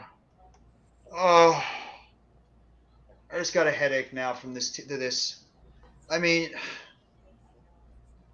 at least the Giants have given me some happiness. The Mets had a divisional lead the entire damn season, and it came down to the last series of the damn year. And they can't even get it done in Atlanta. I'm sorry, I have to vent a little bit. I mean, it just frustrates the hell out of me. I mean, come on. Get swept in Atlanta? Are you kidding me? How about them Cowboys? Congratulations to you guys. 3-1. Nice bounce back for you guys. Much I hate your football team. I'm sorry, dislike your football team. I take that back. I don't want to say hate. Dislike your football team. You hate mine. I know how you feel, Coach. Yeah. I know how you feel. You hate my team. No, I hate Mitch. I dislike Mitch's team more than I hate the Cowboys. The Eagles have tortured me through the years. I am one. I don't say it, but I hate the Cowboys. I hate them. Mm-hmm. I honestly wish they could be taken out of the NFL for good. That's how much I hate them. Is it because of their fans or the actual team? The fans. That's It's current fans and Jerry Jones. I cannot stand it. You can tell me he's a great owner, whatever he is, whatever. I don't care. He is the reason why the NFL, to me, has a lot of its major issues in terms of the egotistical to the aspect of that it is. Yeah, It's how possible about them Cowboys? But I mean, and then to really think that you, as the owner, are the reason why the Cowboys are whatever over your head coach. I mean, yeah, you spend the money. Don't get me wrong, but wasn't out there coaching. That's delusional. Which now there are quite a few, not all, but quite a few Cowboy fans, especially the ones that I know, that are delusional. The Cowboys are the greatest football team in all of the NFL history. Nobody is better than them. Brady takes the snap, goes to the right side, and it's caught on the outside. Flag on the play. Mike Evans with the catch. Calling it a catch on the left sideline. It might be a pass interference on the offense, though. No, pass interference on the defense. Catch is going to be completed. Nice play by Mike Evans. The Hall of Fame wide receiver does it again. Well, I hope that's true. I hope they do lose to the Rams next week. Who you guys playing next week, Mitch? Who says? Oh, Cardinals. I think that's a winnable game for you guys. Not saying it will happen, but it is a winnable game for you guys. The only player that scares me is James Conner. That's the only one. You're not afraid of their wide receivers? You're not D-Hop? Hopkins. Hopkins isn't playing. He's out right now due to suspension. Oh, that's right. I forgot about that. And Russell Gage is limping off the field. He's been battling a hamstring injury all season. So the Bucs are losing one of their wide receivers right now. Just hopped off the field. Brees Hall is already in a 1-2 punch right now with Michael Carter over there with the Jets. Giants already have Saquon, and they have a pretty decent backup. I like Breida. Yeah, but do you have a better running back group than us? I don't know, because Barkley's the one that's carrying the load most of the time. You guys might have a better collection of running backs, but we have the better single running back. Yeah. There's nobody in your running back room that's better than Saquon Barkley. Not even close. That. But in terms of a collection of running backs, I mean, you guys got a different set of players. So yeah, we got Miles Sanders, Kenneth Gainwell, Boston Scott, who's not playing, who didn't play, and then we got Trey Sermon, who had 2 carries for 19 yards in his debut. He's a good fullback. There's a first down there by the Bucs. White picks it up the first down. First down, Bucs. They actually make a video how we're not gonna. We're not getting Calvin Ridley. Just ignore them. But I might make a video on how the Eagles should play Trey Sermon over Boston Scott, except for against you guys. Yeah, can you please not have Boston Scott play against us? That guy always saves his best game for the Giants all the time. Boston Scott is a I guess you giant gonna. killer. I guess you're gonna help me. I guess you're gonna hate me, Jeff. I Who's want to that, see all. Coach? I want to see all their players there. I don't want to see not one missing. Who do No, you I was hate? just joking about that. I would rather see Boston Scott be out there and just Yeah, be, who do you have guys us hate finally more? stop him. Who do you guys hate more? Deshaun Jackson, Boston Scott, or Brian Mitchell? Well, for me, it's Deshaun Jackson. Yeah. Deshaun Jackson was a nightmare. A nightmare to cover. He was a jackass on the field, but he was a good player. And I still have that 2010 game against you guys in my head every single year. I still have that game in my head every year. I will say this: even though Jackson gets on my nerves, he's not an Eagle I really hate. That really That was bothers a me. nice catch by the I gotta fullback. go, guys. I gotta go. It was fun. Chiefs got this in the bag. It's over. Good catch. Maybe. Still a chance it might not be over. I'm down by like 45 points or something. I need Tom Brady to score 45. I mean, there's still plenty of time left in the game. We can still do it. I'll catch you guys. Have a good night, Have a Mitch. good Take night, it man. easy. Thank you Yeah, for Coach. coming on the Nice meeting stream. you. Nice meeting you, Coach. Same here, bro. Thank you. Talk to you. See Have you a good guys. night, Mitch. Fly, Eagle, fly. Boo. Brady in the shotgun. Brady throws it, and it's right. Cry, Eagles, cry on the road to misery. And there's a flag in the end zone. It was intended for Mike Evans. Flag in the end zone. It might be Thornhill again. Holding. Oh, illegal. Is this Illegal unnecessary contact? roughness? Unnecessary roughness on 22. Yeah, it looks like it. They say personal foul. Yep, personal foul on Thornhill, the Chiefs defense. Let's see that play more. Yeah, he launched at him. He launched at him. Oh yeah, it's true. Can't do it. Can't do it. You should know that by now. You can't do that. As much as you want to try to put your shoulder into them, you know the refs are waiting for you to throw that flag. And they're going to run the ball up the middle to Fournette, and he's going to get down to maybe at least about the 1 yard line. Second down and goal for the Bucs. That was White on that play. Uh-oh. Chris Godwin's down on the field, and he's laying right now flat on his face. That's not good. Ooh. Godwin's down on his Godwin's right now down on his face. I don't know if we saw what happened, but did he blow out did he hurt his knee again? I don't know. I just happened to see him on the ground too. I don't know. That's the thing about players too. You always get nervous when they're coming back from a serious injury. Mm-hmm. It's just like the propensity of having another serious injury, especially to your opposite knee or opposite leg. I mean, it's a lot more common. So, which Achilles did Shepard tear last year? Was it the right? I think it was the right one. Because I know he tore his left ACL. So maybe he just compounded so much on that left foot that it just put too much pressure on that left leg, and maybe that's why it popped. It's like the propensity for that type of injury. It's so common. Look at Beckham. Beckham, I mean, came back last year, and he put so much pressure. I think he retore that knee again.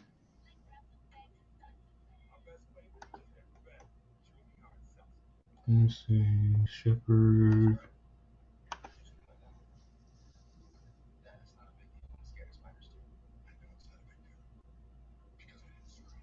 Lower left leg. It's left leg. Oh, so he tore his left Achilles, and then he blew out his left knee, so. Yeah, I was just reading an article from last year. I think he got too many snaps when he was out there. I mean, I know he came back from a serious injury, and we commend him for coming back like that, but he got the most snaps out of all the wide receivers. They should have not put him out there as much as they did. They should have rotated him in and out more, But I guess the coaching staff had a lot of faith in him to be able to go out there and make those plays. So it's possible. It could happen on this Saturday at Extreme Rules. It's very possible. I'm sure you're going to be tuning in for that. We'll see what's going to happen with that. Yeah, I mean, I got a lot of work to do tomorrow when it comes to the injury list. I have a lot of people I'm probably going to have to update on when it comes to that. Okay, what is this? A grizzly bear. I ain't mess with you, son. Man, I'm so pissed about the Mets. I'm so pissed about this team. Let's see what happened to Godwin. Oh! Looked like his knee. I don't know if it was his knee or his side. He was trying to make a block and he just went right down. At least he walked over to the sideline. He's on the bench now. He slipped while he was trying to block it. And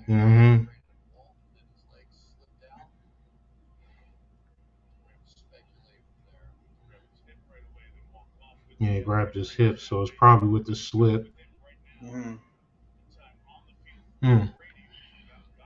Brady takes the snap, lobs it up, outside Evans, and good coverage there on the outside by L'Jarius Sneed. 3rd down and goal on the fade. Tried to do the fade another time, and this time the Chiefs were ready for it.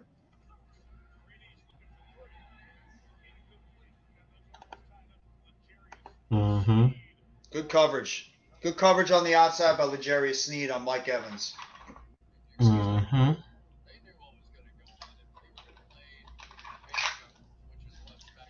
Chiefs running that, or Bucs running that 13 personnel again. Hands it off up the middle. White dives in the end zone. Touchdown, Bucs. Bucs get in the end zone. They're going to cut the lead down to 15 before the extra point. 11 plays, 75 yards, 4 minutes and 58 seconds on that drive, with I believe about 44 seconds left in the 3rd quarter. Bucs needed that one. Bucs needed that drive on that play, and they were able to cash in.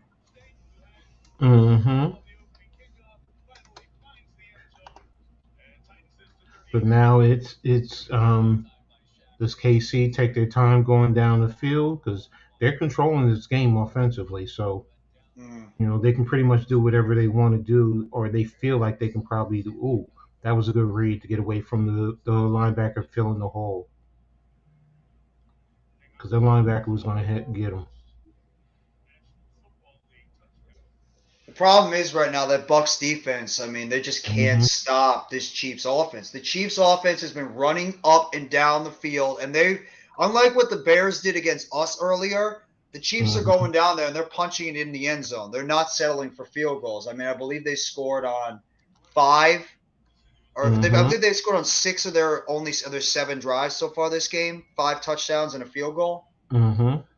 So the Chiefs are getting it done where it matters the most, and that's in the end zone. So see if the Bucs can be able to answer on this play and be able to stop the Chiefs and the Chiefs offense so far.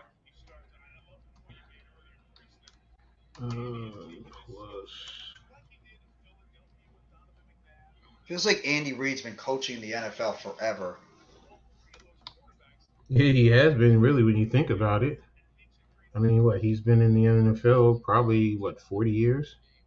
I think he's an assistant coach. I remember on the Packers when he was with Mike Holmgren. And then when did he become the Eagles head coach? Was it 99, 2000? Around that time? I think it was like the early 90s. And I think he became the Chiefs head coach in the early 2010s. I'm not sure. I'm going to look it up. Andy Reid. 1999 to 2012 with the Eagles, and then 2001 to 2012. I'm sorry. I don't know what the hell I'm talking about.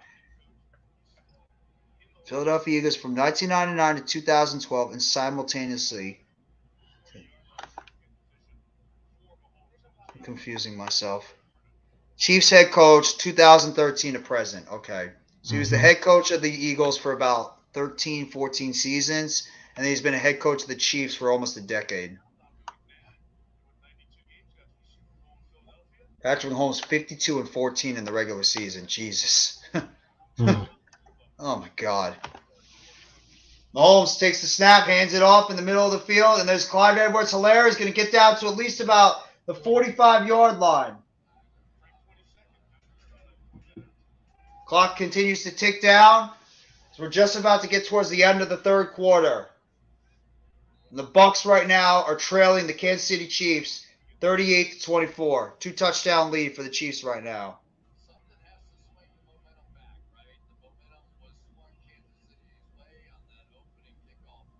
Second down and 5 for the Chiefs offense.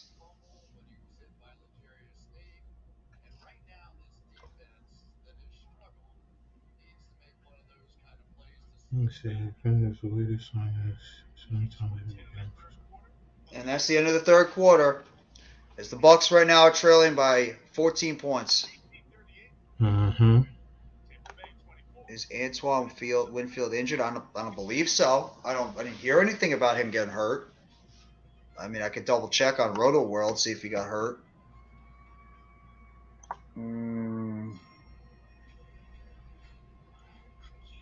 Cameron Braid has a concussion, so he's out for the game. Not surprised at that vicious hit he took.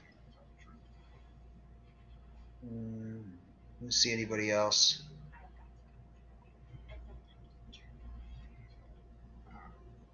No, I don't see anything. Let me check Ian Rappaport or Adam Schefter, see if they have anything.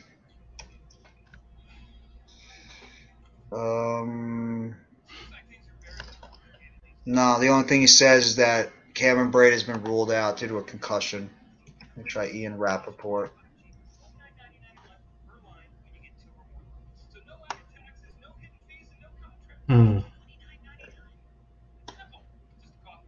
No, the last thing that he tweeted was about the serious knee injury to Javonte Williams. And there's not a lot of optimism surrounding that injury, so that's. I mean, you never know. You could always get that good luck when it comes to something looks serious at first, but it could always go the other way. So we had that twice.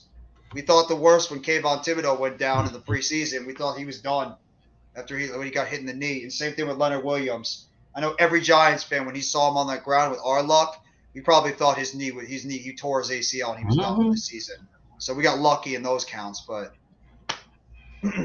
anything's possible. You can get a guy that looks like he's going to be down with an ACL tear, and he ends up only spraining his MCL or gets a mild knee sprain, or vice versa. You can have a guy that can maybe walk off the field. He looks like it's going to be all right, and then all of a sudden you get the MRI, and he ends up tearing his ACL or his MCL, and he's out for the season. So you don't really know until you get the MRI. Oh, okay. They just put out a podcast. That's what it is.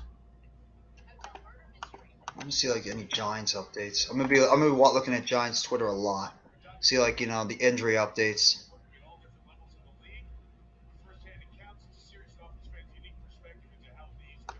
No, nothing right now.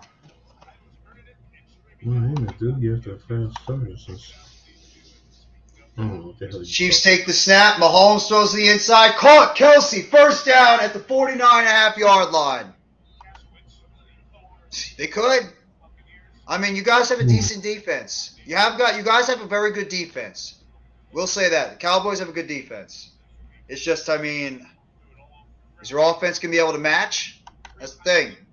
And is Mike McCarthy going to do something stupid as the head coach? So. Oh, I get it. They make it fun. Mahomes in the huddle. Takes the snap, fakes the handoff. Mahomes is going to get crushed at about the 50-yard line. Good pass rush on the outside. Edwards with the tackle. Yeah, we'll probably get an injury update on the Giants players by sometime tomorrow. Either that or the latest Tuesday. Because all those guys are going to go through my God, it's going to be a long list of the MRI machine tomorrow. It's going to be like 8-9 guys that have to get MRIs on their injuries. He said the one I'm feared about the most is not even Daniel Jones, it's Evan Neal. Anytime I hear a neck injury with an offensive lineman, I get nervous. You don't ever want to hear a neck injury at all with any player. Mahomes takes the snap, drops back, rolls to his right. Mahomes is going to scramble to the outside. He's going to pick up a big yardage there. Big gain. It's going to be third down about 5 or 6. Try on with the rush on the outside.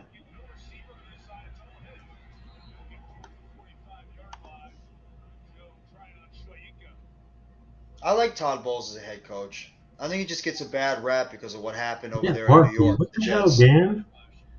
Huh? Dan Dugan saying something. Matt Barkley is on the Bills practice squad. Was with Dable from 2018 to 20. If the Giants sign him or any other practice squad quarterback, he'd count towards the 53 limit for 3 weeks. Oh! Did he catch that? What Oh my God! What a catch by Kelsey! Oh! I get it. Duh, Ed. Duh. That was a nice catch by Kelsey. Hey, normal guy, what's up? Thank you for coming back, bro. How you doing? Nice catch by Travis Kelsey, going low, turning his body around to make that catch. Wow. He actually was able to keep possession of the ball in his hands before it hit the ground.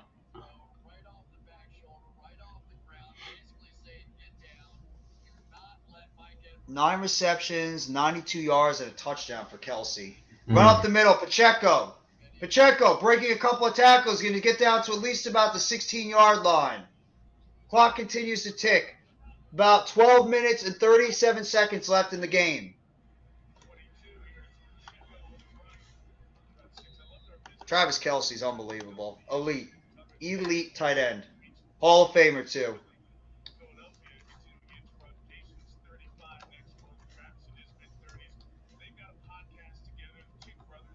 Mahomes in the shotgun.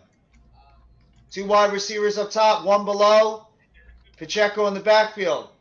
Mahomes hands it off. Pacheco running up the middle of the field. He's going to pick up at least about 3 yards on that play. It's going to be third down and short from about the 12-yard line. Isaiah Pacheco with the run up the middle.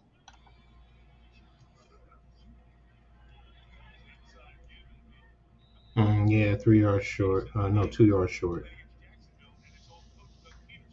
And all they really have to do is just keep killing this clock. They don't even really have to score. They could just keep putting points on the board. Obviously, you want touchdowns, but I mean, just keep putting the points on the board and just keep winding that clock down. Though, I mean, you obviously would like to see them put the ball in the end zone. What's Fitty saying today? What's she saying? I'm on a roller coaster of emotions. 1 second, I'm excited about being 300. Next one, somebody's not thinking about the river. Good points, babe. Good point.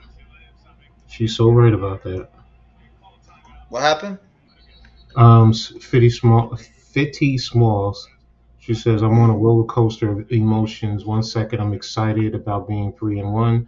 The next, my stomach is in knots about the reality of how many injuries we're dealing with, which is true. She's right. As much as we want to celebrate being 3-1, you have to come to reality and realize Giants got banged a hell of a lot in this game. And I don't think all the injuries are going to be positive news going into tomorrow. I think some might, but I think there's going to be some injuries. We're going to be missing some guys for an extended period of time. I don't think we're going to get that lucky on everybody. I mean, obviously Daniel Jones is the biggest injury out of all of them. I mean, you lose 2 quarterbacks we lost. So, but that, I mean, the ankle, it's going to get worse as he goes into tonight and into tomorrow. If it swells really bad, I mean, that's a high ankle sprain. He might be out for, depending on how bad it is, he could be out 4 to 6 weeks with a high ankle sprain. Exactly. Mahomes throws the ball and it's dropped. I'm still waiting to see what Possibly they can win it all. I think Tyrod Taylor is not going to be. I would not play him. I would not play Tyrod Taylor. No, he's not playing. No. Just remember about Tua and the situation the Dolphins are looking at. You know, and they're probably going to have new regulations in play because of this now. Yeah, the NFL was already talking about that with the NFLPA updating the rule book when it comes to concussion stuff. 32-yard field goal up, and it is good. And the Chiefs now take a 41-24 lead with about 10:47 left in the game. It depends. This is the thing about concussions, and I'll say it happened a couple of years ago with Sterling Shepard. He had a concussion. He suffered 2 concussions that season. He was supposed to come back earlier. I believe it was 2019 or 2020. I forgot which year he suffered those concussion injuries. I think it was 2019. He came back a little bit early. He was okay for a little bit, and then he ended up getting concussion symptoms where he got dizzy. He he was not all there, and the Giants had to shut him down again. You don't know how a player is going to react when it comes to concussions. Some players react a lot better than others. Some players, they have those lingering effects. It really just depends on the person and the body and how hard they got hit. Because remember, you're damaging the brain. The brain is when you get hit in the brain. I mean, it's unpredictable with any of that stuff. You don't take chances with head injuries, and you don't take chances with neck injuries and back injuries too. Those are 3 injuries you don't chance. That's why I'm not expecting Evan Neal to make a remarkable recovery, even if he's okay. A neck injury, you can't be very, very, sure about that, because neck injuries can linger and they're very, very dangerous to deal with, especially for an offensive line. We saw that with Daniel Jones. I thought Daniel Jones was good, and he ended up missing the season.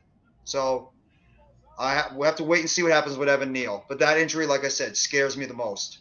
The And neck just injury. because it's a week right now does not mean that they're going to switch it and make it longer. If you didn't watch and don't know about Tua, you really need to pay attention to that. And he went on short notice, but it's gonna be to the point that everyone's just gonna push it back just to be cautious, and that's from the Players Association as well as the NFL. So, Yep. personally, just to be extra cautious, I'd want Tyrod to sit an extra week minimum. I mean, it's a football game. It's not that important to put somebody's life, career, livelihood all over a football game. Sorry, I just don't see it. Yeah. No, I agree. Don't take a chance. There's more to life right now than putting yourself out there and potentially damaging your brain even more, getting another hit when Exactly. you're not fully recovered. You have to let these guys go out there and get the rest he can before you feel more comfortable putting him out there. So if Davis Webb has to play next Sunday, so be it. So It's be just the it. cards we're dealt with. It's the cards we're dealt with. We're not all happy about it. None of us Giant fans are happy with the fact that we got banged up severely in this game. But you know what? It's the NFL. This is what happens. You just got to have. What's Exactly. the key phrase we always say, Coach? Next Next man man up. up. There you go.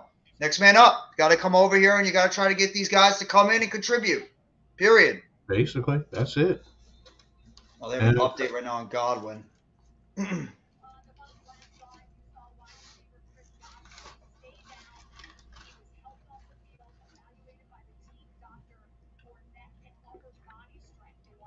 No, he's back on the field, so thankfully Godwin looks like he's okay.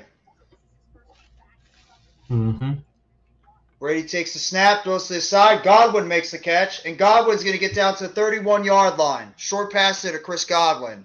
Right back into action.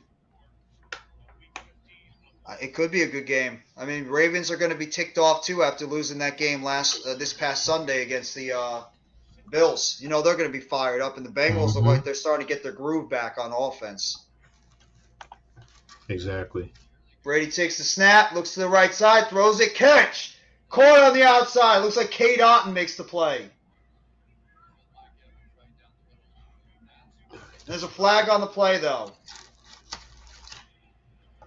Offsides on the defense, so the catch is going to count. Nice play there by the rookie tight end from I believe Washington State.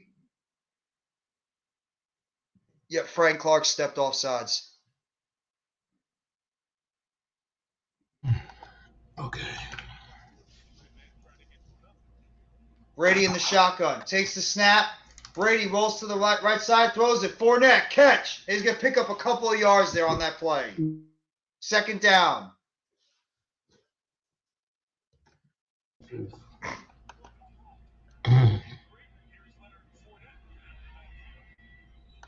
Yeah, picked up a 1. Second down and 9 on that play. It looks like 9:40 left in the game. Brady takes the snap, throws it to the left side. Fournette makes the catch, picks up another 2 or 3 yards. It's going to be third down, about 6 or 5. Bucs are trying the dink and dunk approach because right now I guess they're not getting anything deep or their offensive line's not protecting long enough to give Brady a chance to take a shot downfield. Oh, I don't even know who the deep threat is on this team. But Brady in the shotgun. Takes the snap. Throws it. Middle of the field. Caught! Russell Gage. Flag on the play.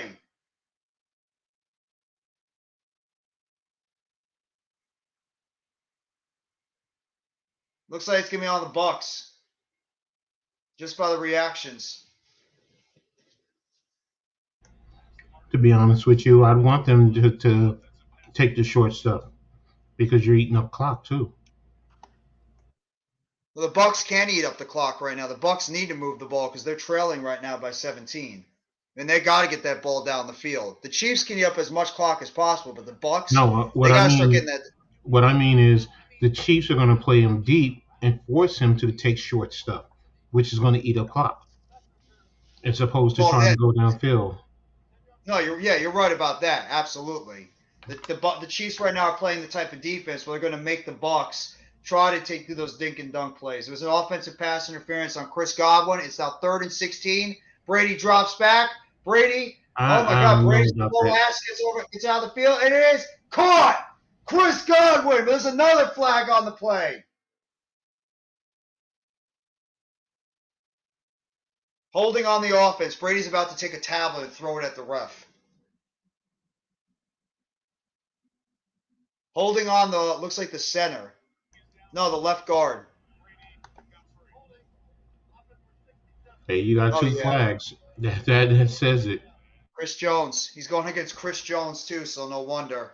No wonder he had to hold on that play. It's Chris freaking Jones.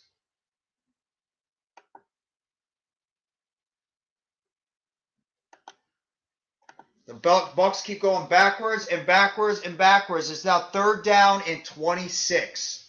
3rd down and 26 for the Bucs, and it's 8:48 left in the game. Bucs just keep going backwards right now. They're running out of time.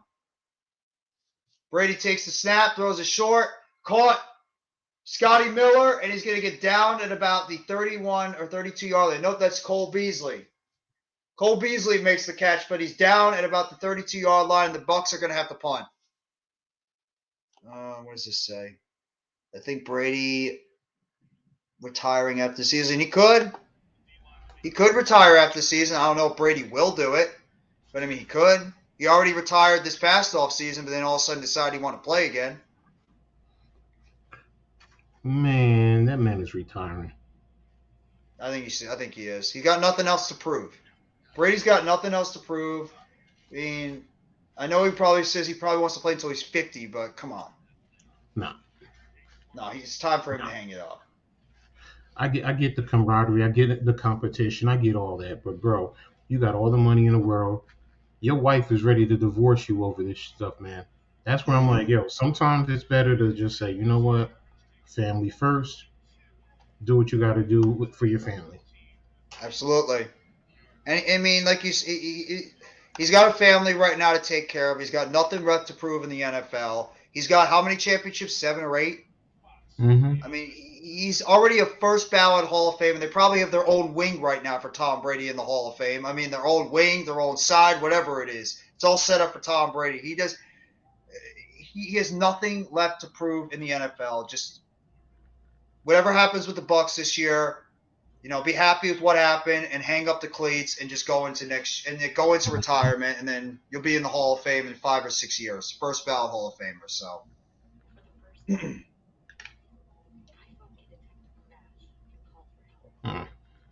But if you come to think about it, what did that Bucs team do? If Brady retires, what did the Bucs do? And that's a good question. That's a big one. I mean, who plays quarterback? If Brady retires, who plays quarterback? Does that team just get dismantled? They dismantle that football team if Brady retires. Yo, Darlene is stupid. Am I missing something? Why AB post a pic of Giselle hugging him? He and Brady got beef? Yo, man. People do. Hey, if she want to give it, she give it. Oh.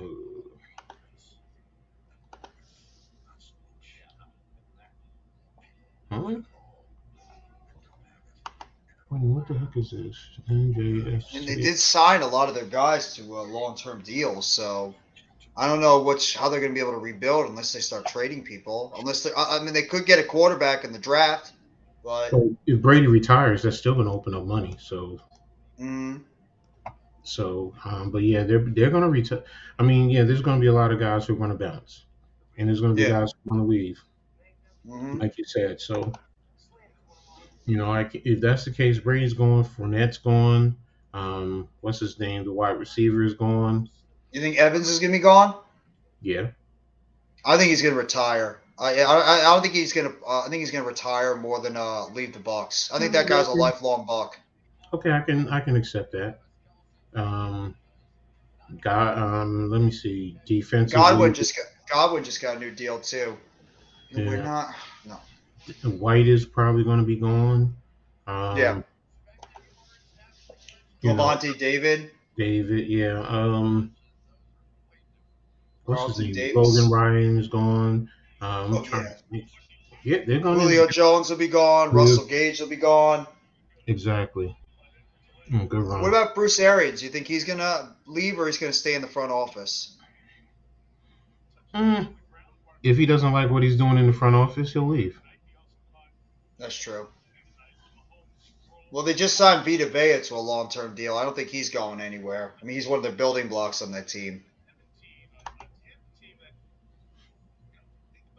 Yeah, You you're want to right. We answer can this? take some of the. Yeah, we can take some of the. We can take all their guys. Yep, every Yeah. last one of them. Every last one of them. They'll all be Giants next year. Forget about the players we have here. You know what? Every single Buck, come over to us. Come over to us. We have it open. Here's the door. Just walk right in. We'll sign all you guys. There you go. Our roster will be called the Tampa Bay Giants. That's what it is. Or the New Hmm. York Bucks. New York Buccaneers. That's what we'll be called. No, it's not. It's not happening, Almighty. It's not happening. Do the Giants want those guys? That's the thing too. I think we'd all like to keep Saquon Barkley. I think every single Giants fan, unless you're an absolute Barkley hater, wants Barkley on this team long term. I think any Giants sane fan would want that. It's just, is that what Shane and Dabo want long term? Do they want to put their faith in a running back and give him the long term deal with how the position is?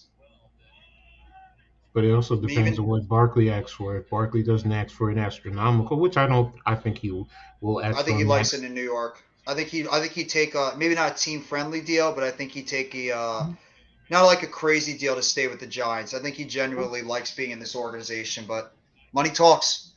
No, yeah, I agree with that. Mhm.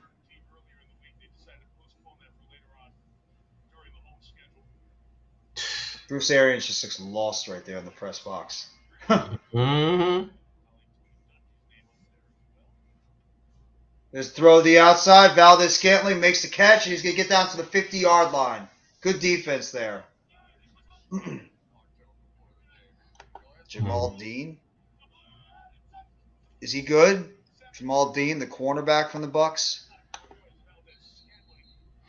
Mm.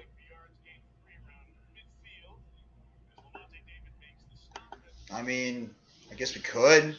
We could sign him in the offseason. I'm not sure why, but it's possible. Always remember, people have to fit. Yeah. They could be top names, whatever, but if they culturally do not fit, why bring people here? That's going to be a problem. Mahomes So, I slings mean, it. Picked! The Bucs pick it off! Mahomes slings it to the outside, trying to look for Juju, and it's picked off, and he's still running on the outside. And he's going to get to at least about the 35-yard line. mm, Looks like Murphy Bunting made the pick on that play. Sean Murphy Bunting with the pick. That's something, if you're the Chiefs, you can't do. mm-hmm, That was a bad play by Mahomes. That's one of those plays you'd expect from a rookie or exactly. like a young quarterback. You would not expect that from a veteran like Patrick Mahomes. There's no reason why he should have thrown that ball. And his wide receivers were nowhere near him. No, Absolutely nowhere near him. he was coming across the field. The thing is, he didn't look backside to see that DB standing there. Yeah, So, Murphy you Bunting know, was already standing there waiting for the play. exactly. Exactly. So, you got to make sure you get the right reads, pre and post snap, to know Mm-hmm. what type of coverage you're in. If if you miss the wrong coverage, then yeah, that's what you're gonna see. Mm-hmm. This commercial. Absolutely. And it was a good play. You know what? Gave the Bucs some life. They gave the Bucs a little bit of life on that play. I know they're down by 17 still, but they're able to Yeah. drive down the field, score a touchdown. I mean, it's not that crazy. They could try to put together a couple more good defensive series and maybe get that ball back again. But we'll see. Oh damn.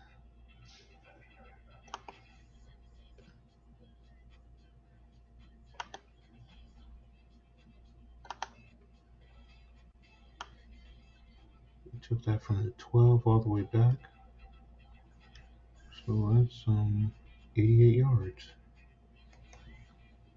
Hmm.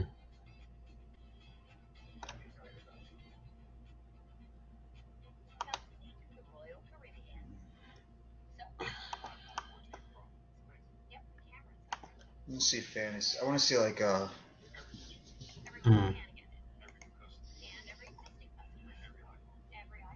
let me see. Friday. I really did not pick what's going on. Nicole, I'm with you on that. I didn't expect that. That was stunning. Damn. What the Wisconsin thing? Yeah, I was reading Nicole Auerbach. She said it was a surprising move.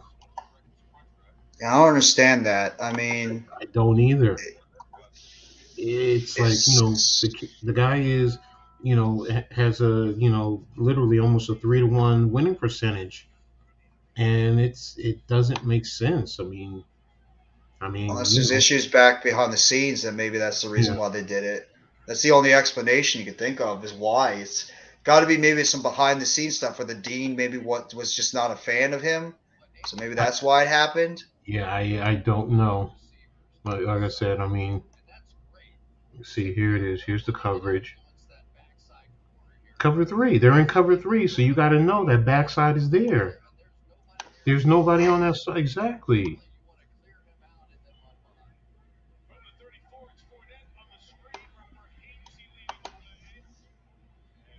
These numbers in this Detroit and Seattle game are startling with some of these guys. What do you mean? Bucs takes a snap. Brady throws to the right side and short hops right in front of Godwin. Now it's Russell Gage. And Penny had 17 for 151 and two touchdowns. Mm. Geno Smith had 320 yards passing, 2 touchdowns, Whoa. no interceptions, 32.6 percentage quarterback rating. He also had 7 rushes for 49 yards and a touchdown on the ground. Geno Smith had a Mm. pretty nice day today. Even Goff wasn't that bad. Goff was 26 for 39, 378, 4 touchdowns, 1 interception. He was sacked once for 9-yard loss, QBR of 74.8, and a quarterback rating of 121.5. Mm-hmm. Not bad by Jared Goff. And he was missing all his guys. Jamal Williams, 19 for 108, 5.7 yards per carry, 2 touchdowns. He had a 51-yard long for a touchdown. TJ Hawkinson, 8 for 179, 22.4 yards per reception. Touchdown, Bucs! Russell Gage with the touchdown over the middle of the field. No, it was Fournette. I thought it was Gage. It was Fournette. So now I have to decide: are you going to go for? Hmm. No, they're just going Do to go you for the go for one. two? Well, that would cut it to a 9-point lead. Yeah, true. They could, but I think they're just going to settle Mm-mm. with the extra point. Hopefully, the Yeah, defense can play better. it's still a three score game. So yeah, you take the one. Don't chase the points now. And then the question is, do you do an onside? Mm-hmm. I mean, you still have 3 timeouts, but you're going to be 2 scores down. And Zach Wilson didn't have a good day today. I know Bucco said that he had a comeback at the end, but 18 for 36, 252, 1 touchdown, 2 interceptions, got sacked once for 4-yard Hmm. loss, QBR rating of 53.3, and he had a quarterback rating of 59. Mm. Hey, girl. Pickett was worse. You want to hear Pickett's line, Coach? What? It's pretty ugly. 10 for Really? 13, 120 yards, 9.2 yards per average per throw, no touchdowns, 3 interceptions, QBR rating of 28.3, and a quarterback rating of 65.1. It's probably because of the completions to attempts is pretty solid. I mean, geez. But he's a rookie, and that's his first game action. So Yeah. that, I mean, all right. Yeah, the 3 interceptions are a big thing. And you said he was what, 15 for what? Pickett was 10 for 13 for 120 yards. Look at that, 10 for 13. How many interceptions? 3. His 3 incompletions were interceptions. Interceptions, exactly. So that right there, it says everything I need to know. It's going to take time for the kid to develop. Mm-hmm. Don't get me wrong, but Pittsburgh has their quarterback. Oh, absolutely. Now, do you need to improve your running game?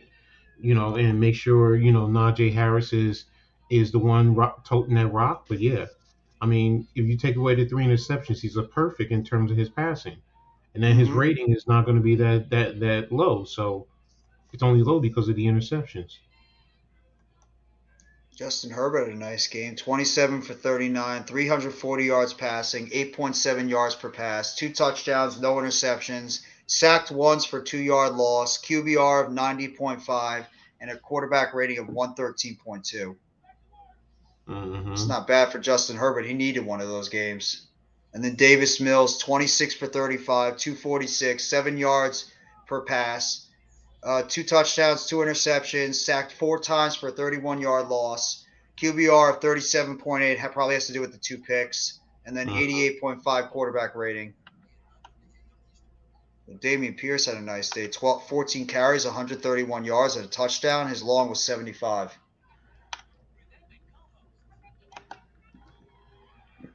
Oh, I hate these calls.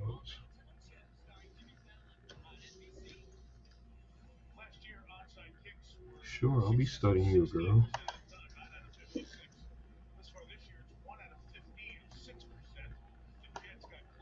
Yeah, Hurts did have a rough day, but hey, you're not going to be perfect all the time. Oh my God. Trevor Lawrence's QBR was 12.9. Wow. Hmm. Ugh.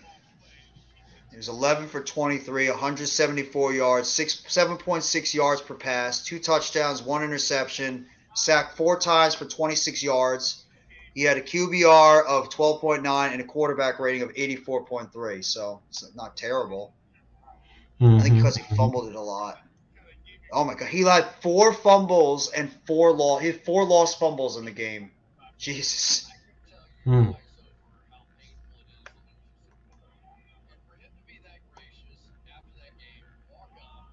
Uh, Hmm. Good run. nice run there by Edwards-Helaire.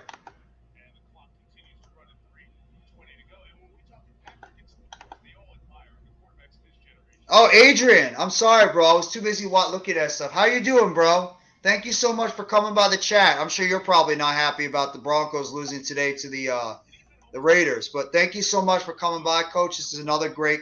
He's a football content creator. He also does wrestling stuff.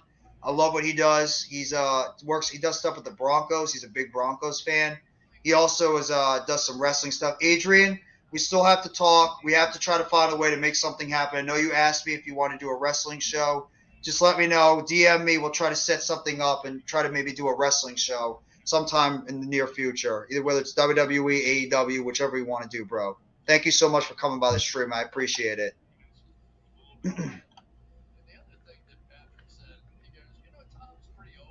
Why is Bruce Arians in the front office? I don't know. I don't know why he's in the front office. There's something going on with him and Brady.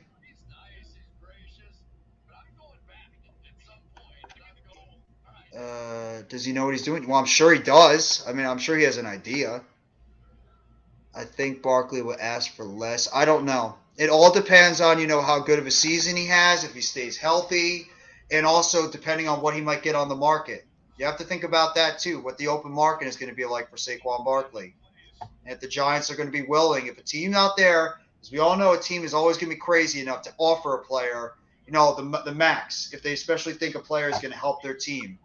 You have to wonder if the Giants Mm-hmm. are going to be willing to be able to pay up for a guy like Saquon Barkley. As Giants fans, of course, we'd love to have Barkley there, but it all really depends on what Joe Shane and what Brandon Brown think about it in the front office, because you know that they're going to be very weary about paying a running back a whole lot of money when it's still a position that we know how it happens when these guys get older. They get banged up a lot.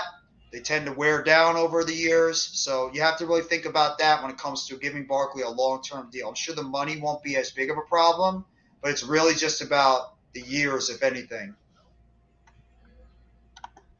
Kirk's actually been off to a pretty solid start so far for the Jaguars. So, I mean, he got overpaid, absolutely, but Kirk's actually is off to a pretty decent start so far this year. I mean, he had 2 catches for 60 yards. So,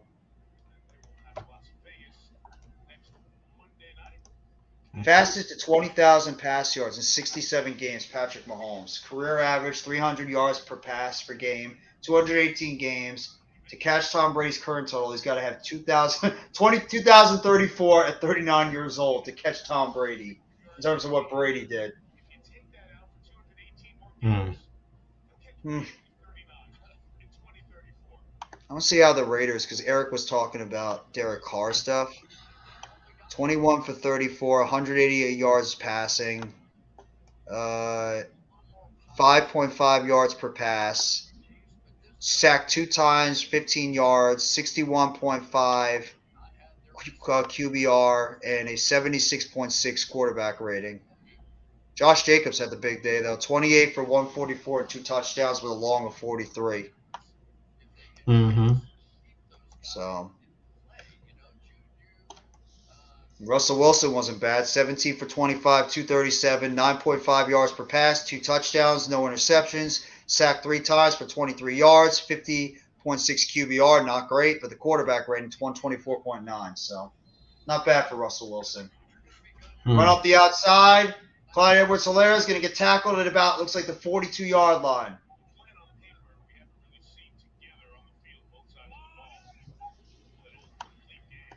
Just going over some of these numbers. I want to see the Packers numbers.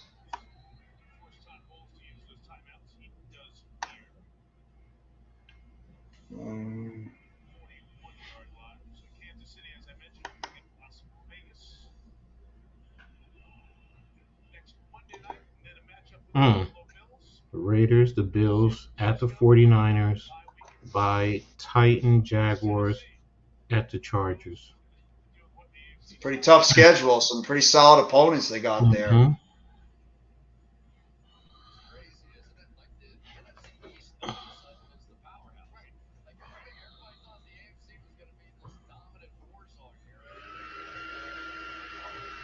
Yeah, the AFC has not been as good as a lot of people thought. Tackle behind the line, it probably looks like about a 4 or 5 yard loss. 3rd down and long for the Patriots. Chiefs offense. Rodgers was 21 for 35, 251, 7.2 yards per pass, 2 touchdowns, 1 interception. Got sacked once for 7 yards. QBR 38.2, 89.1 quarterback rating. There's a schedule for the Bucs. At Browns, Saints, at 49ers, Bengals, at Cardinals, Panthers. I forgot what the last one was. Do we play them again this year or no? I forget. Who, the Bucs? Yeah. No. That's surprising. It feels like we play them every year.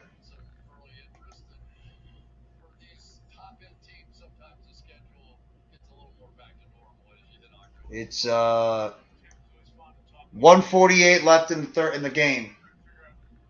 3rd down and 7 for the Chiefs offense. Mahomes in the shotgun. Mahomes takes the snap, hands it off. Outside. Edwards-Helaire runs out to the outside. He's going to pick up the 1st down. Clyde Edwards-Helaire picks up the 1st down. Game, set, match. And there's a flag on the play holding on the offense, so it's coming back. Fortson. Backup tight end gets the hold.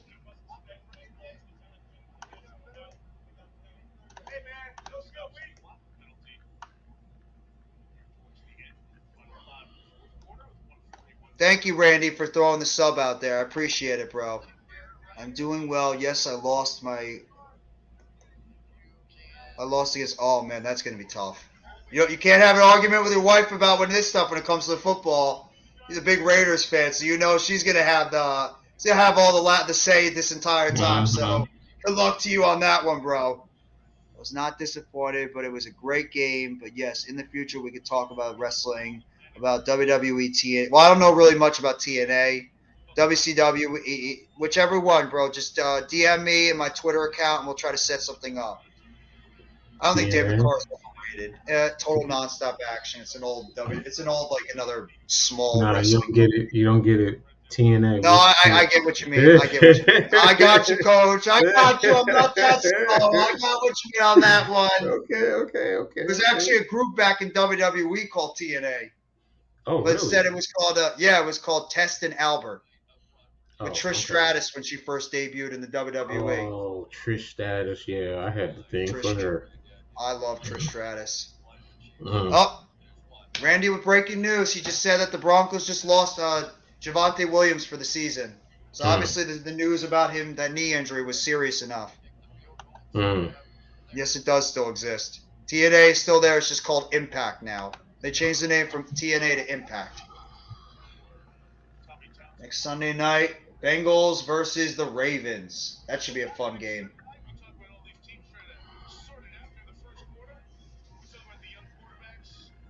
Russell Wilson did a good job about to get his jersey soon. I mean, is he going to be there long term? You got to always be careful with jerseys. Well, I've learned this with jerseys. You have to make sure that you know the guy is going to be there long term before you go out there and grab a jersey. Why? If he's there for 1 year, he was there for 1 year. Get his jersey, add it to a collection. Yeah, but you want to kind of have that player for the long term to really make the jersey feel more validated. I get it. But if you're a fan of a player, I mean, no, that's true. Think about people who follow LeBron James. You got a Cleveland, you got a Miami, and you got an LA jersey. Yeah, he was there with each a little bit longer. He also won a championship with each, so okay. But still, I mean, he's only been with LA 3 years? 3 years, 4 years? I think 3 years, yeah. But he won a championship, so that's going to help him more validated. Think about AI when he was with Denver. He wasn't there long, but I know people who have his jersey and they plaqued it and put it on his wall. I forgot Allen Iverson was part of the Nuggets at that time. And Detroit. That's right. So it's if you really rocking with a player, sometimes it's what, let me just rock his jersey. So Brady throws it down the field and it's going to be incomplete. Looking for Evans down the field. Clock ticking away. 30 seconds left in the game. I think the next jersey I might get is Andrew Thomas. I think I really want to get an Andrew Thomas jersey. I never got an offensive lineman, but I gotta pay the respects to the big guys. And Andrew Thomas is very quickly becoming one of my favorite players on this team. I love Andrew Thomas and what he brings to the table. Brady throws the ball down the field again. Caught. Lateral it. And he's going to step out of bounds. Looks like about the 25-yard line. 12 seconds left in the game. I was close to having somebody make a jersey for me. Really? Mm-hmm. Like an individual jersey or just like a player? A player jersey. There are places that, when I buy, uniforms at minor league, semi-pro. I mean, you can make, you can make an actual, NFL jersey. There are places that will do it. A lot of them are overseas. They're in India, but you can do it. But it's not going to be authentic. That's the only thing I will say. It's not an authentic jersey. But if you're doing it to put into a plaque and put on your wall, it comes out cheaper that way. That makes sense, though. At least if you're going to plan on putting it in a plaque on the wall. Mm-hmm. Exactly. No, so I am not. Nowhere in hell would I ever get a Kenny Golladay jersey. No. The last jerseys I ever got was Saquon Barkley and Sterling Shepard back in 2018. Hey, get a Golladay jersey to wipe your backside after you use it. Yeah, exactly. That's exactly what it's going to become. It's going to become toilet paper for me. That's what a Kenny Golladay jersey is going to be. And that's it. The game is over. And the Kansas City Chiefs have defeated the Tampa Bay Buccaneers by the final score of 41-31. And that concludes the NFL Sunday football.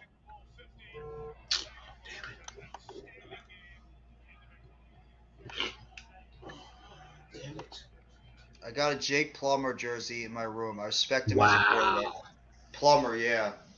Which one, from the Arizona State or in the NFL? He got a Broncos jersey of Plummer. Oh, okay. Plummer was an odd quarterback. He had Yeah. he had some decent physical traits, but he could just never put it together in the NFL as a quarterback. I think if he played now, he would be a lot more successful. Absolutely. I just think he was in the wrong time in terms of like his NFL game back years ago. He played in what, the 2000s, 2010s, I believe, was Plummer. Was it that far back? I mean, wasn't it further back? I don't think it was the 90s. I think it was the 2000s or I thought it was the 2010s. late 90s. I'm gonna check. Jake Plummer. Plummer. Jake Plummer was born in '74. So Arizona, 97 to 2000, Denver 2000 and 2006, and Tampa Bay last year 2007. Okay. So you were right. He was started playing in the late 90s and pretty much played his career for about 10 years until his last season with the Bucs. I don't remember him with the Bucs though. No, he was on the practice squad. That's why. Mm. So I just remember him against Ohio State in that bowl game, and I know it was in the mid 90s, mid to late 90s. So I was just like, okay, wait a minute, am I? I know I'm forgetting stuff, but damn. Oh, he took us to the AFC Championship in 2005. I don't even remember that. Maybe I'm just getting old now. I just don't remember that kind of stuff, and I should be able to remember that. It's not that long ago. It's only 17 years ago. Only 17 years ago. Wow. Only 17 years ago. Hey, it feels a lot longer when you think about it. I mean, it's crazy to think that Eli Manning was just a rookie. What was it, about 18 years ago? 2004. How long ago that feels, that we're already almost at the end of 2022. We're just a couple of months away from 2023. My dad always told me, the older you get, the faster those years go by. It's the key of the trend. As you start to get older, the years just fly by. It's crazy. You ain't lying. I mean, hell, my oldest reminds me of that every time when I talk to her. Like, wow. So it's insane. It's crazy that we're already. It feels like 2022 just began, and it's already almost the end of the year. We're gonna close out the stream in a little bit because I know Coach is probably exhausted. He's been streaming a lot today. I'm exhausted. We've been streaming a lot today, but thank you very much, Almighty. We appreciate your questions that you always ask us all the time. Thank you so much. You're great, loyal. You're great and loyal to us always in the chat. Thank you so much, bro. Have a great night. You damn right. 3-1 New York Football Giants. But Coach, do you have any other last thoughts to make? Not just on the Sunday Night Football game, but this NFL Sunday in general, and getting ready for Monday Night Football tomorrow night with the 49ers and the Rams? Damn, I forgot they're playing tomorrow. Wow. Yeah. It's just, today has just been interesting, especially more than anything, injuries. I mean, that's, and it's not just the New York Giants. It's really not. It's, you're hearing, guys being lost for the season, guys carted off the field, not to go to the bathroom though, but, yeah. I mean, it does start to become concerning, with the amount of injuries now. I know they try to say it's not the field turf versus the grass field, but it leaves me wondering. But I don't have the numbers, so I can't really dispute it. So but that's the thing that has me thinking about today is the amount of injuries. It's starting to be every game now you're looking to see who's going to get hurt, and I don't like thinking like that. I don't. No. But it just seems like every game somebody is getting hurt for one reason or another. So Mm-hmm. But as far as the games themselves, of course the Giants, coming away with the win, even though it's against the Bears, whatever, 3-1. Credit to the Jets going into Pittsburgh and winning. You know, um, the NFC East, other than Washington, is showing that it may turn out to be a formidable division and not the worst division in all of football as was perceived. So, Mm-hmm. I mean, the first block of games are over with now. So I'm ready to go into the next block and see how things really start to shape out. And after that, I almost have a 75, 80%. I'll have a general idea of who seriously is going to be serious playoff contenders and who's pretenders. So, And it's I don't normally know. around that time in October too. It's I don't know. normally in about October too. You find out which teams are the teams that you could take seriously going into the rest of the season, and then which teams are pretty much the ones that, like, you could say they had a solid start to the season, but they're starting to tail off and be what we thought they would be. It's normally Mhm. like that week 5, week 6, week 7 where teams start taking shape. Mhm. So, and Mhm. you're right about the injuries. I mean, you just now every single time, if you're a fan, you just pray and you hope that nobody gets hurt. But Yep. unfortunately, it's a violent game. The NFL is a violent game. Guys are going to go out there. They know the risk when they get on that football field, and injuries are going to happen. So not just with the New York Giants, but all around the league. I mean, as Randy just said earlier, the Broncos just lost their very talented running backs for the season with a knee injury. So you just got to hope that I think mostly what makes a good team is the war of attrition. Teams that can pretty Mhm. much make it towards the end of the season, the healthiest. That's usually what's Exactly. helps out a team get to where they need to go, because it's normally the healthiest teams they're able to make it to the championship, and not the teams that get banged up a whole lot, because they'll do the best they can, but we know those backup players aren't going to be what you had in those starters. Even though you might, what we always say, next man up. It is a talent drop when it comes to players, so we'll have to see what happens. But Coach, do you want to let them know where they can find you before we get off before Mm. we hop off the stream? You can find me on YouTube. Coach Ed Gladney's Amazing World of Sports.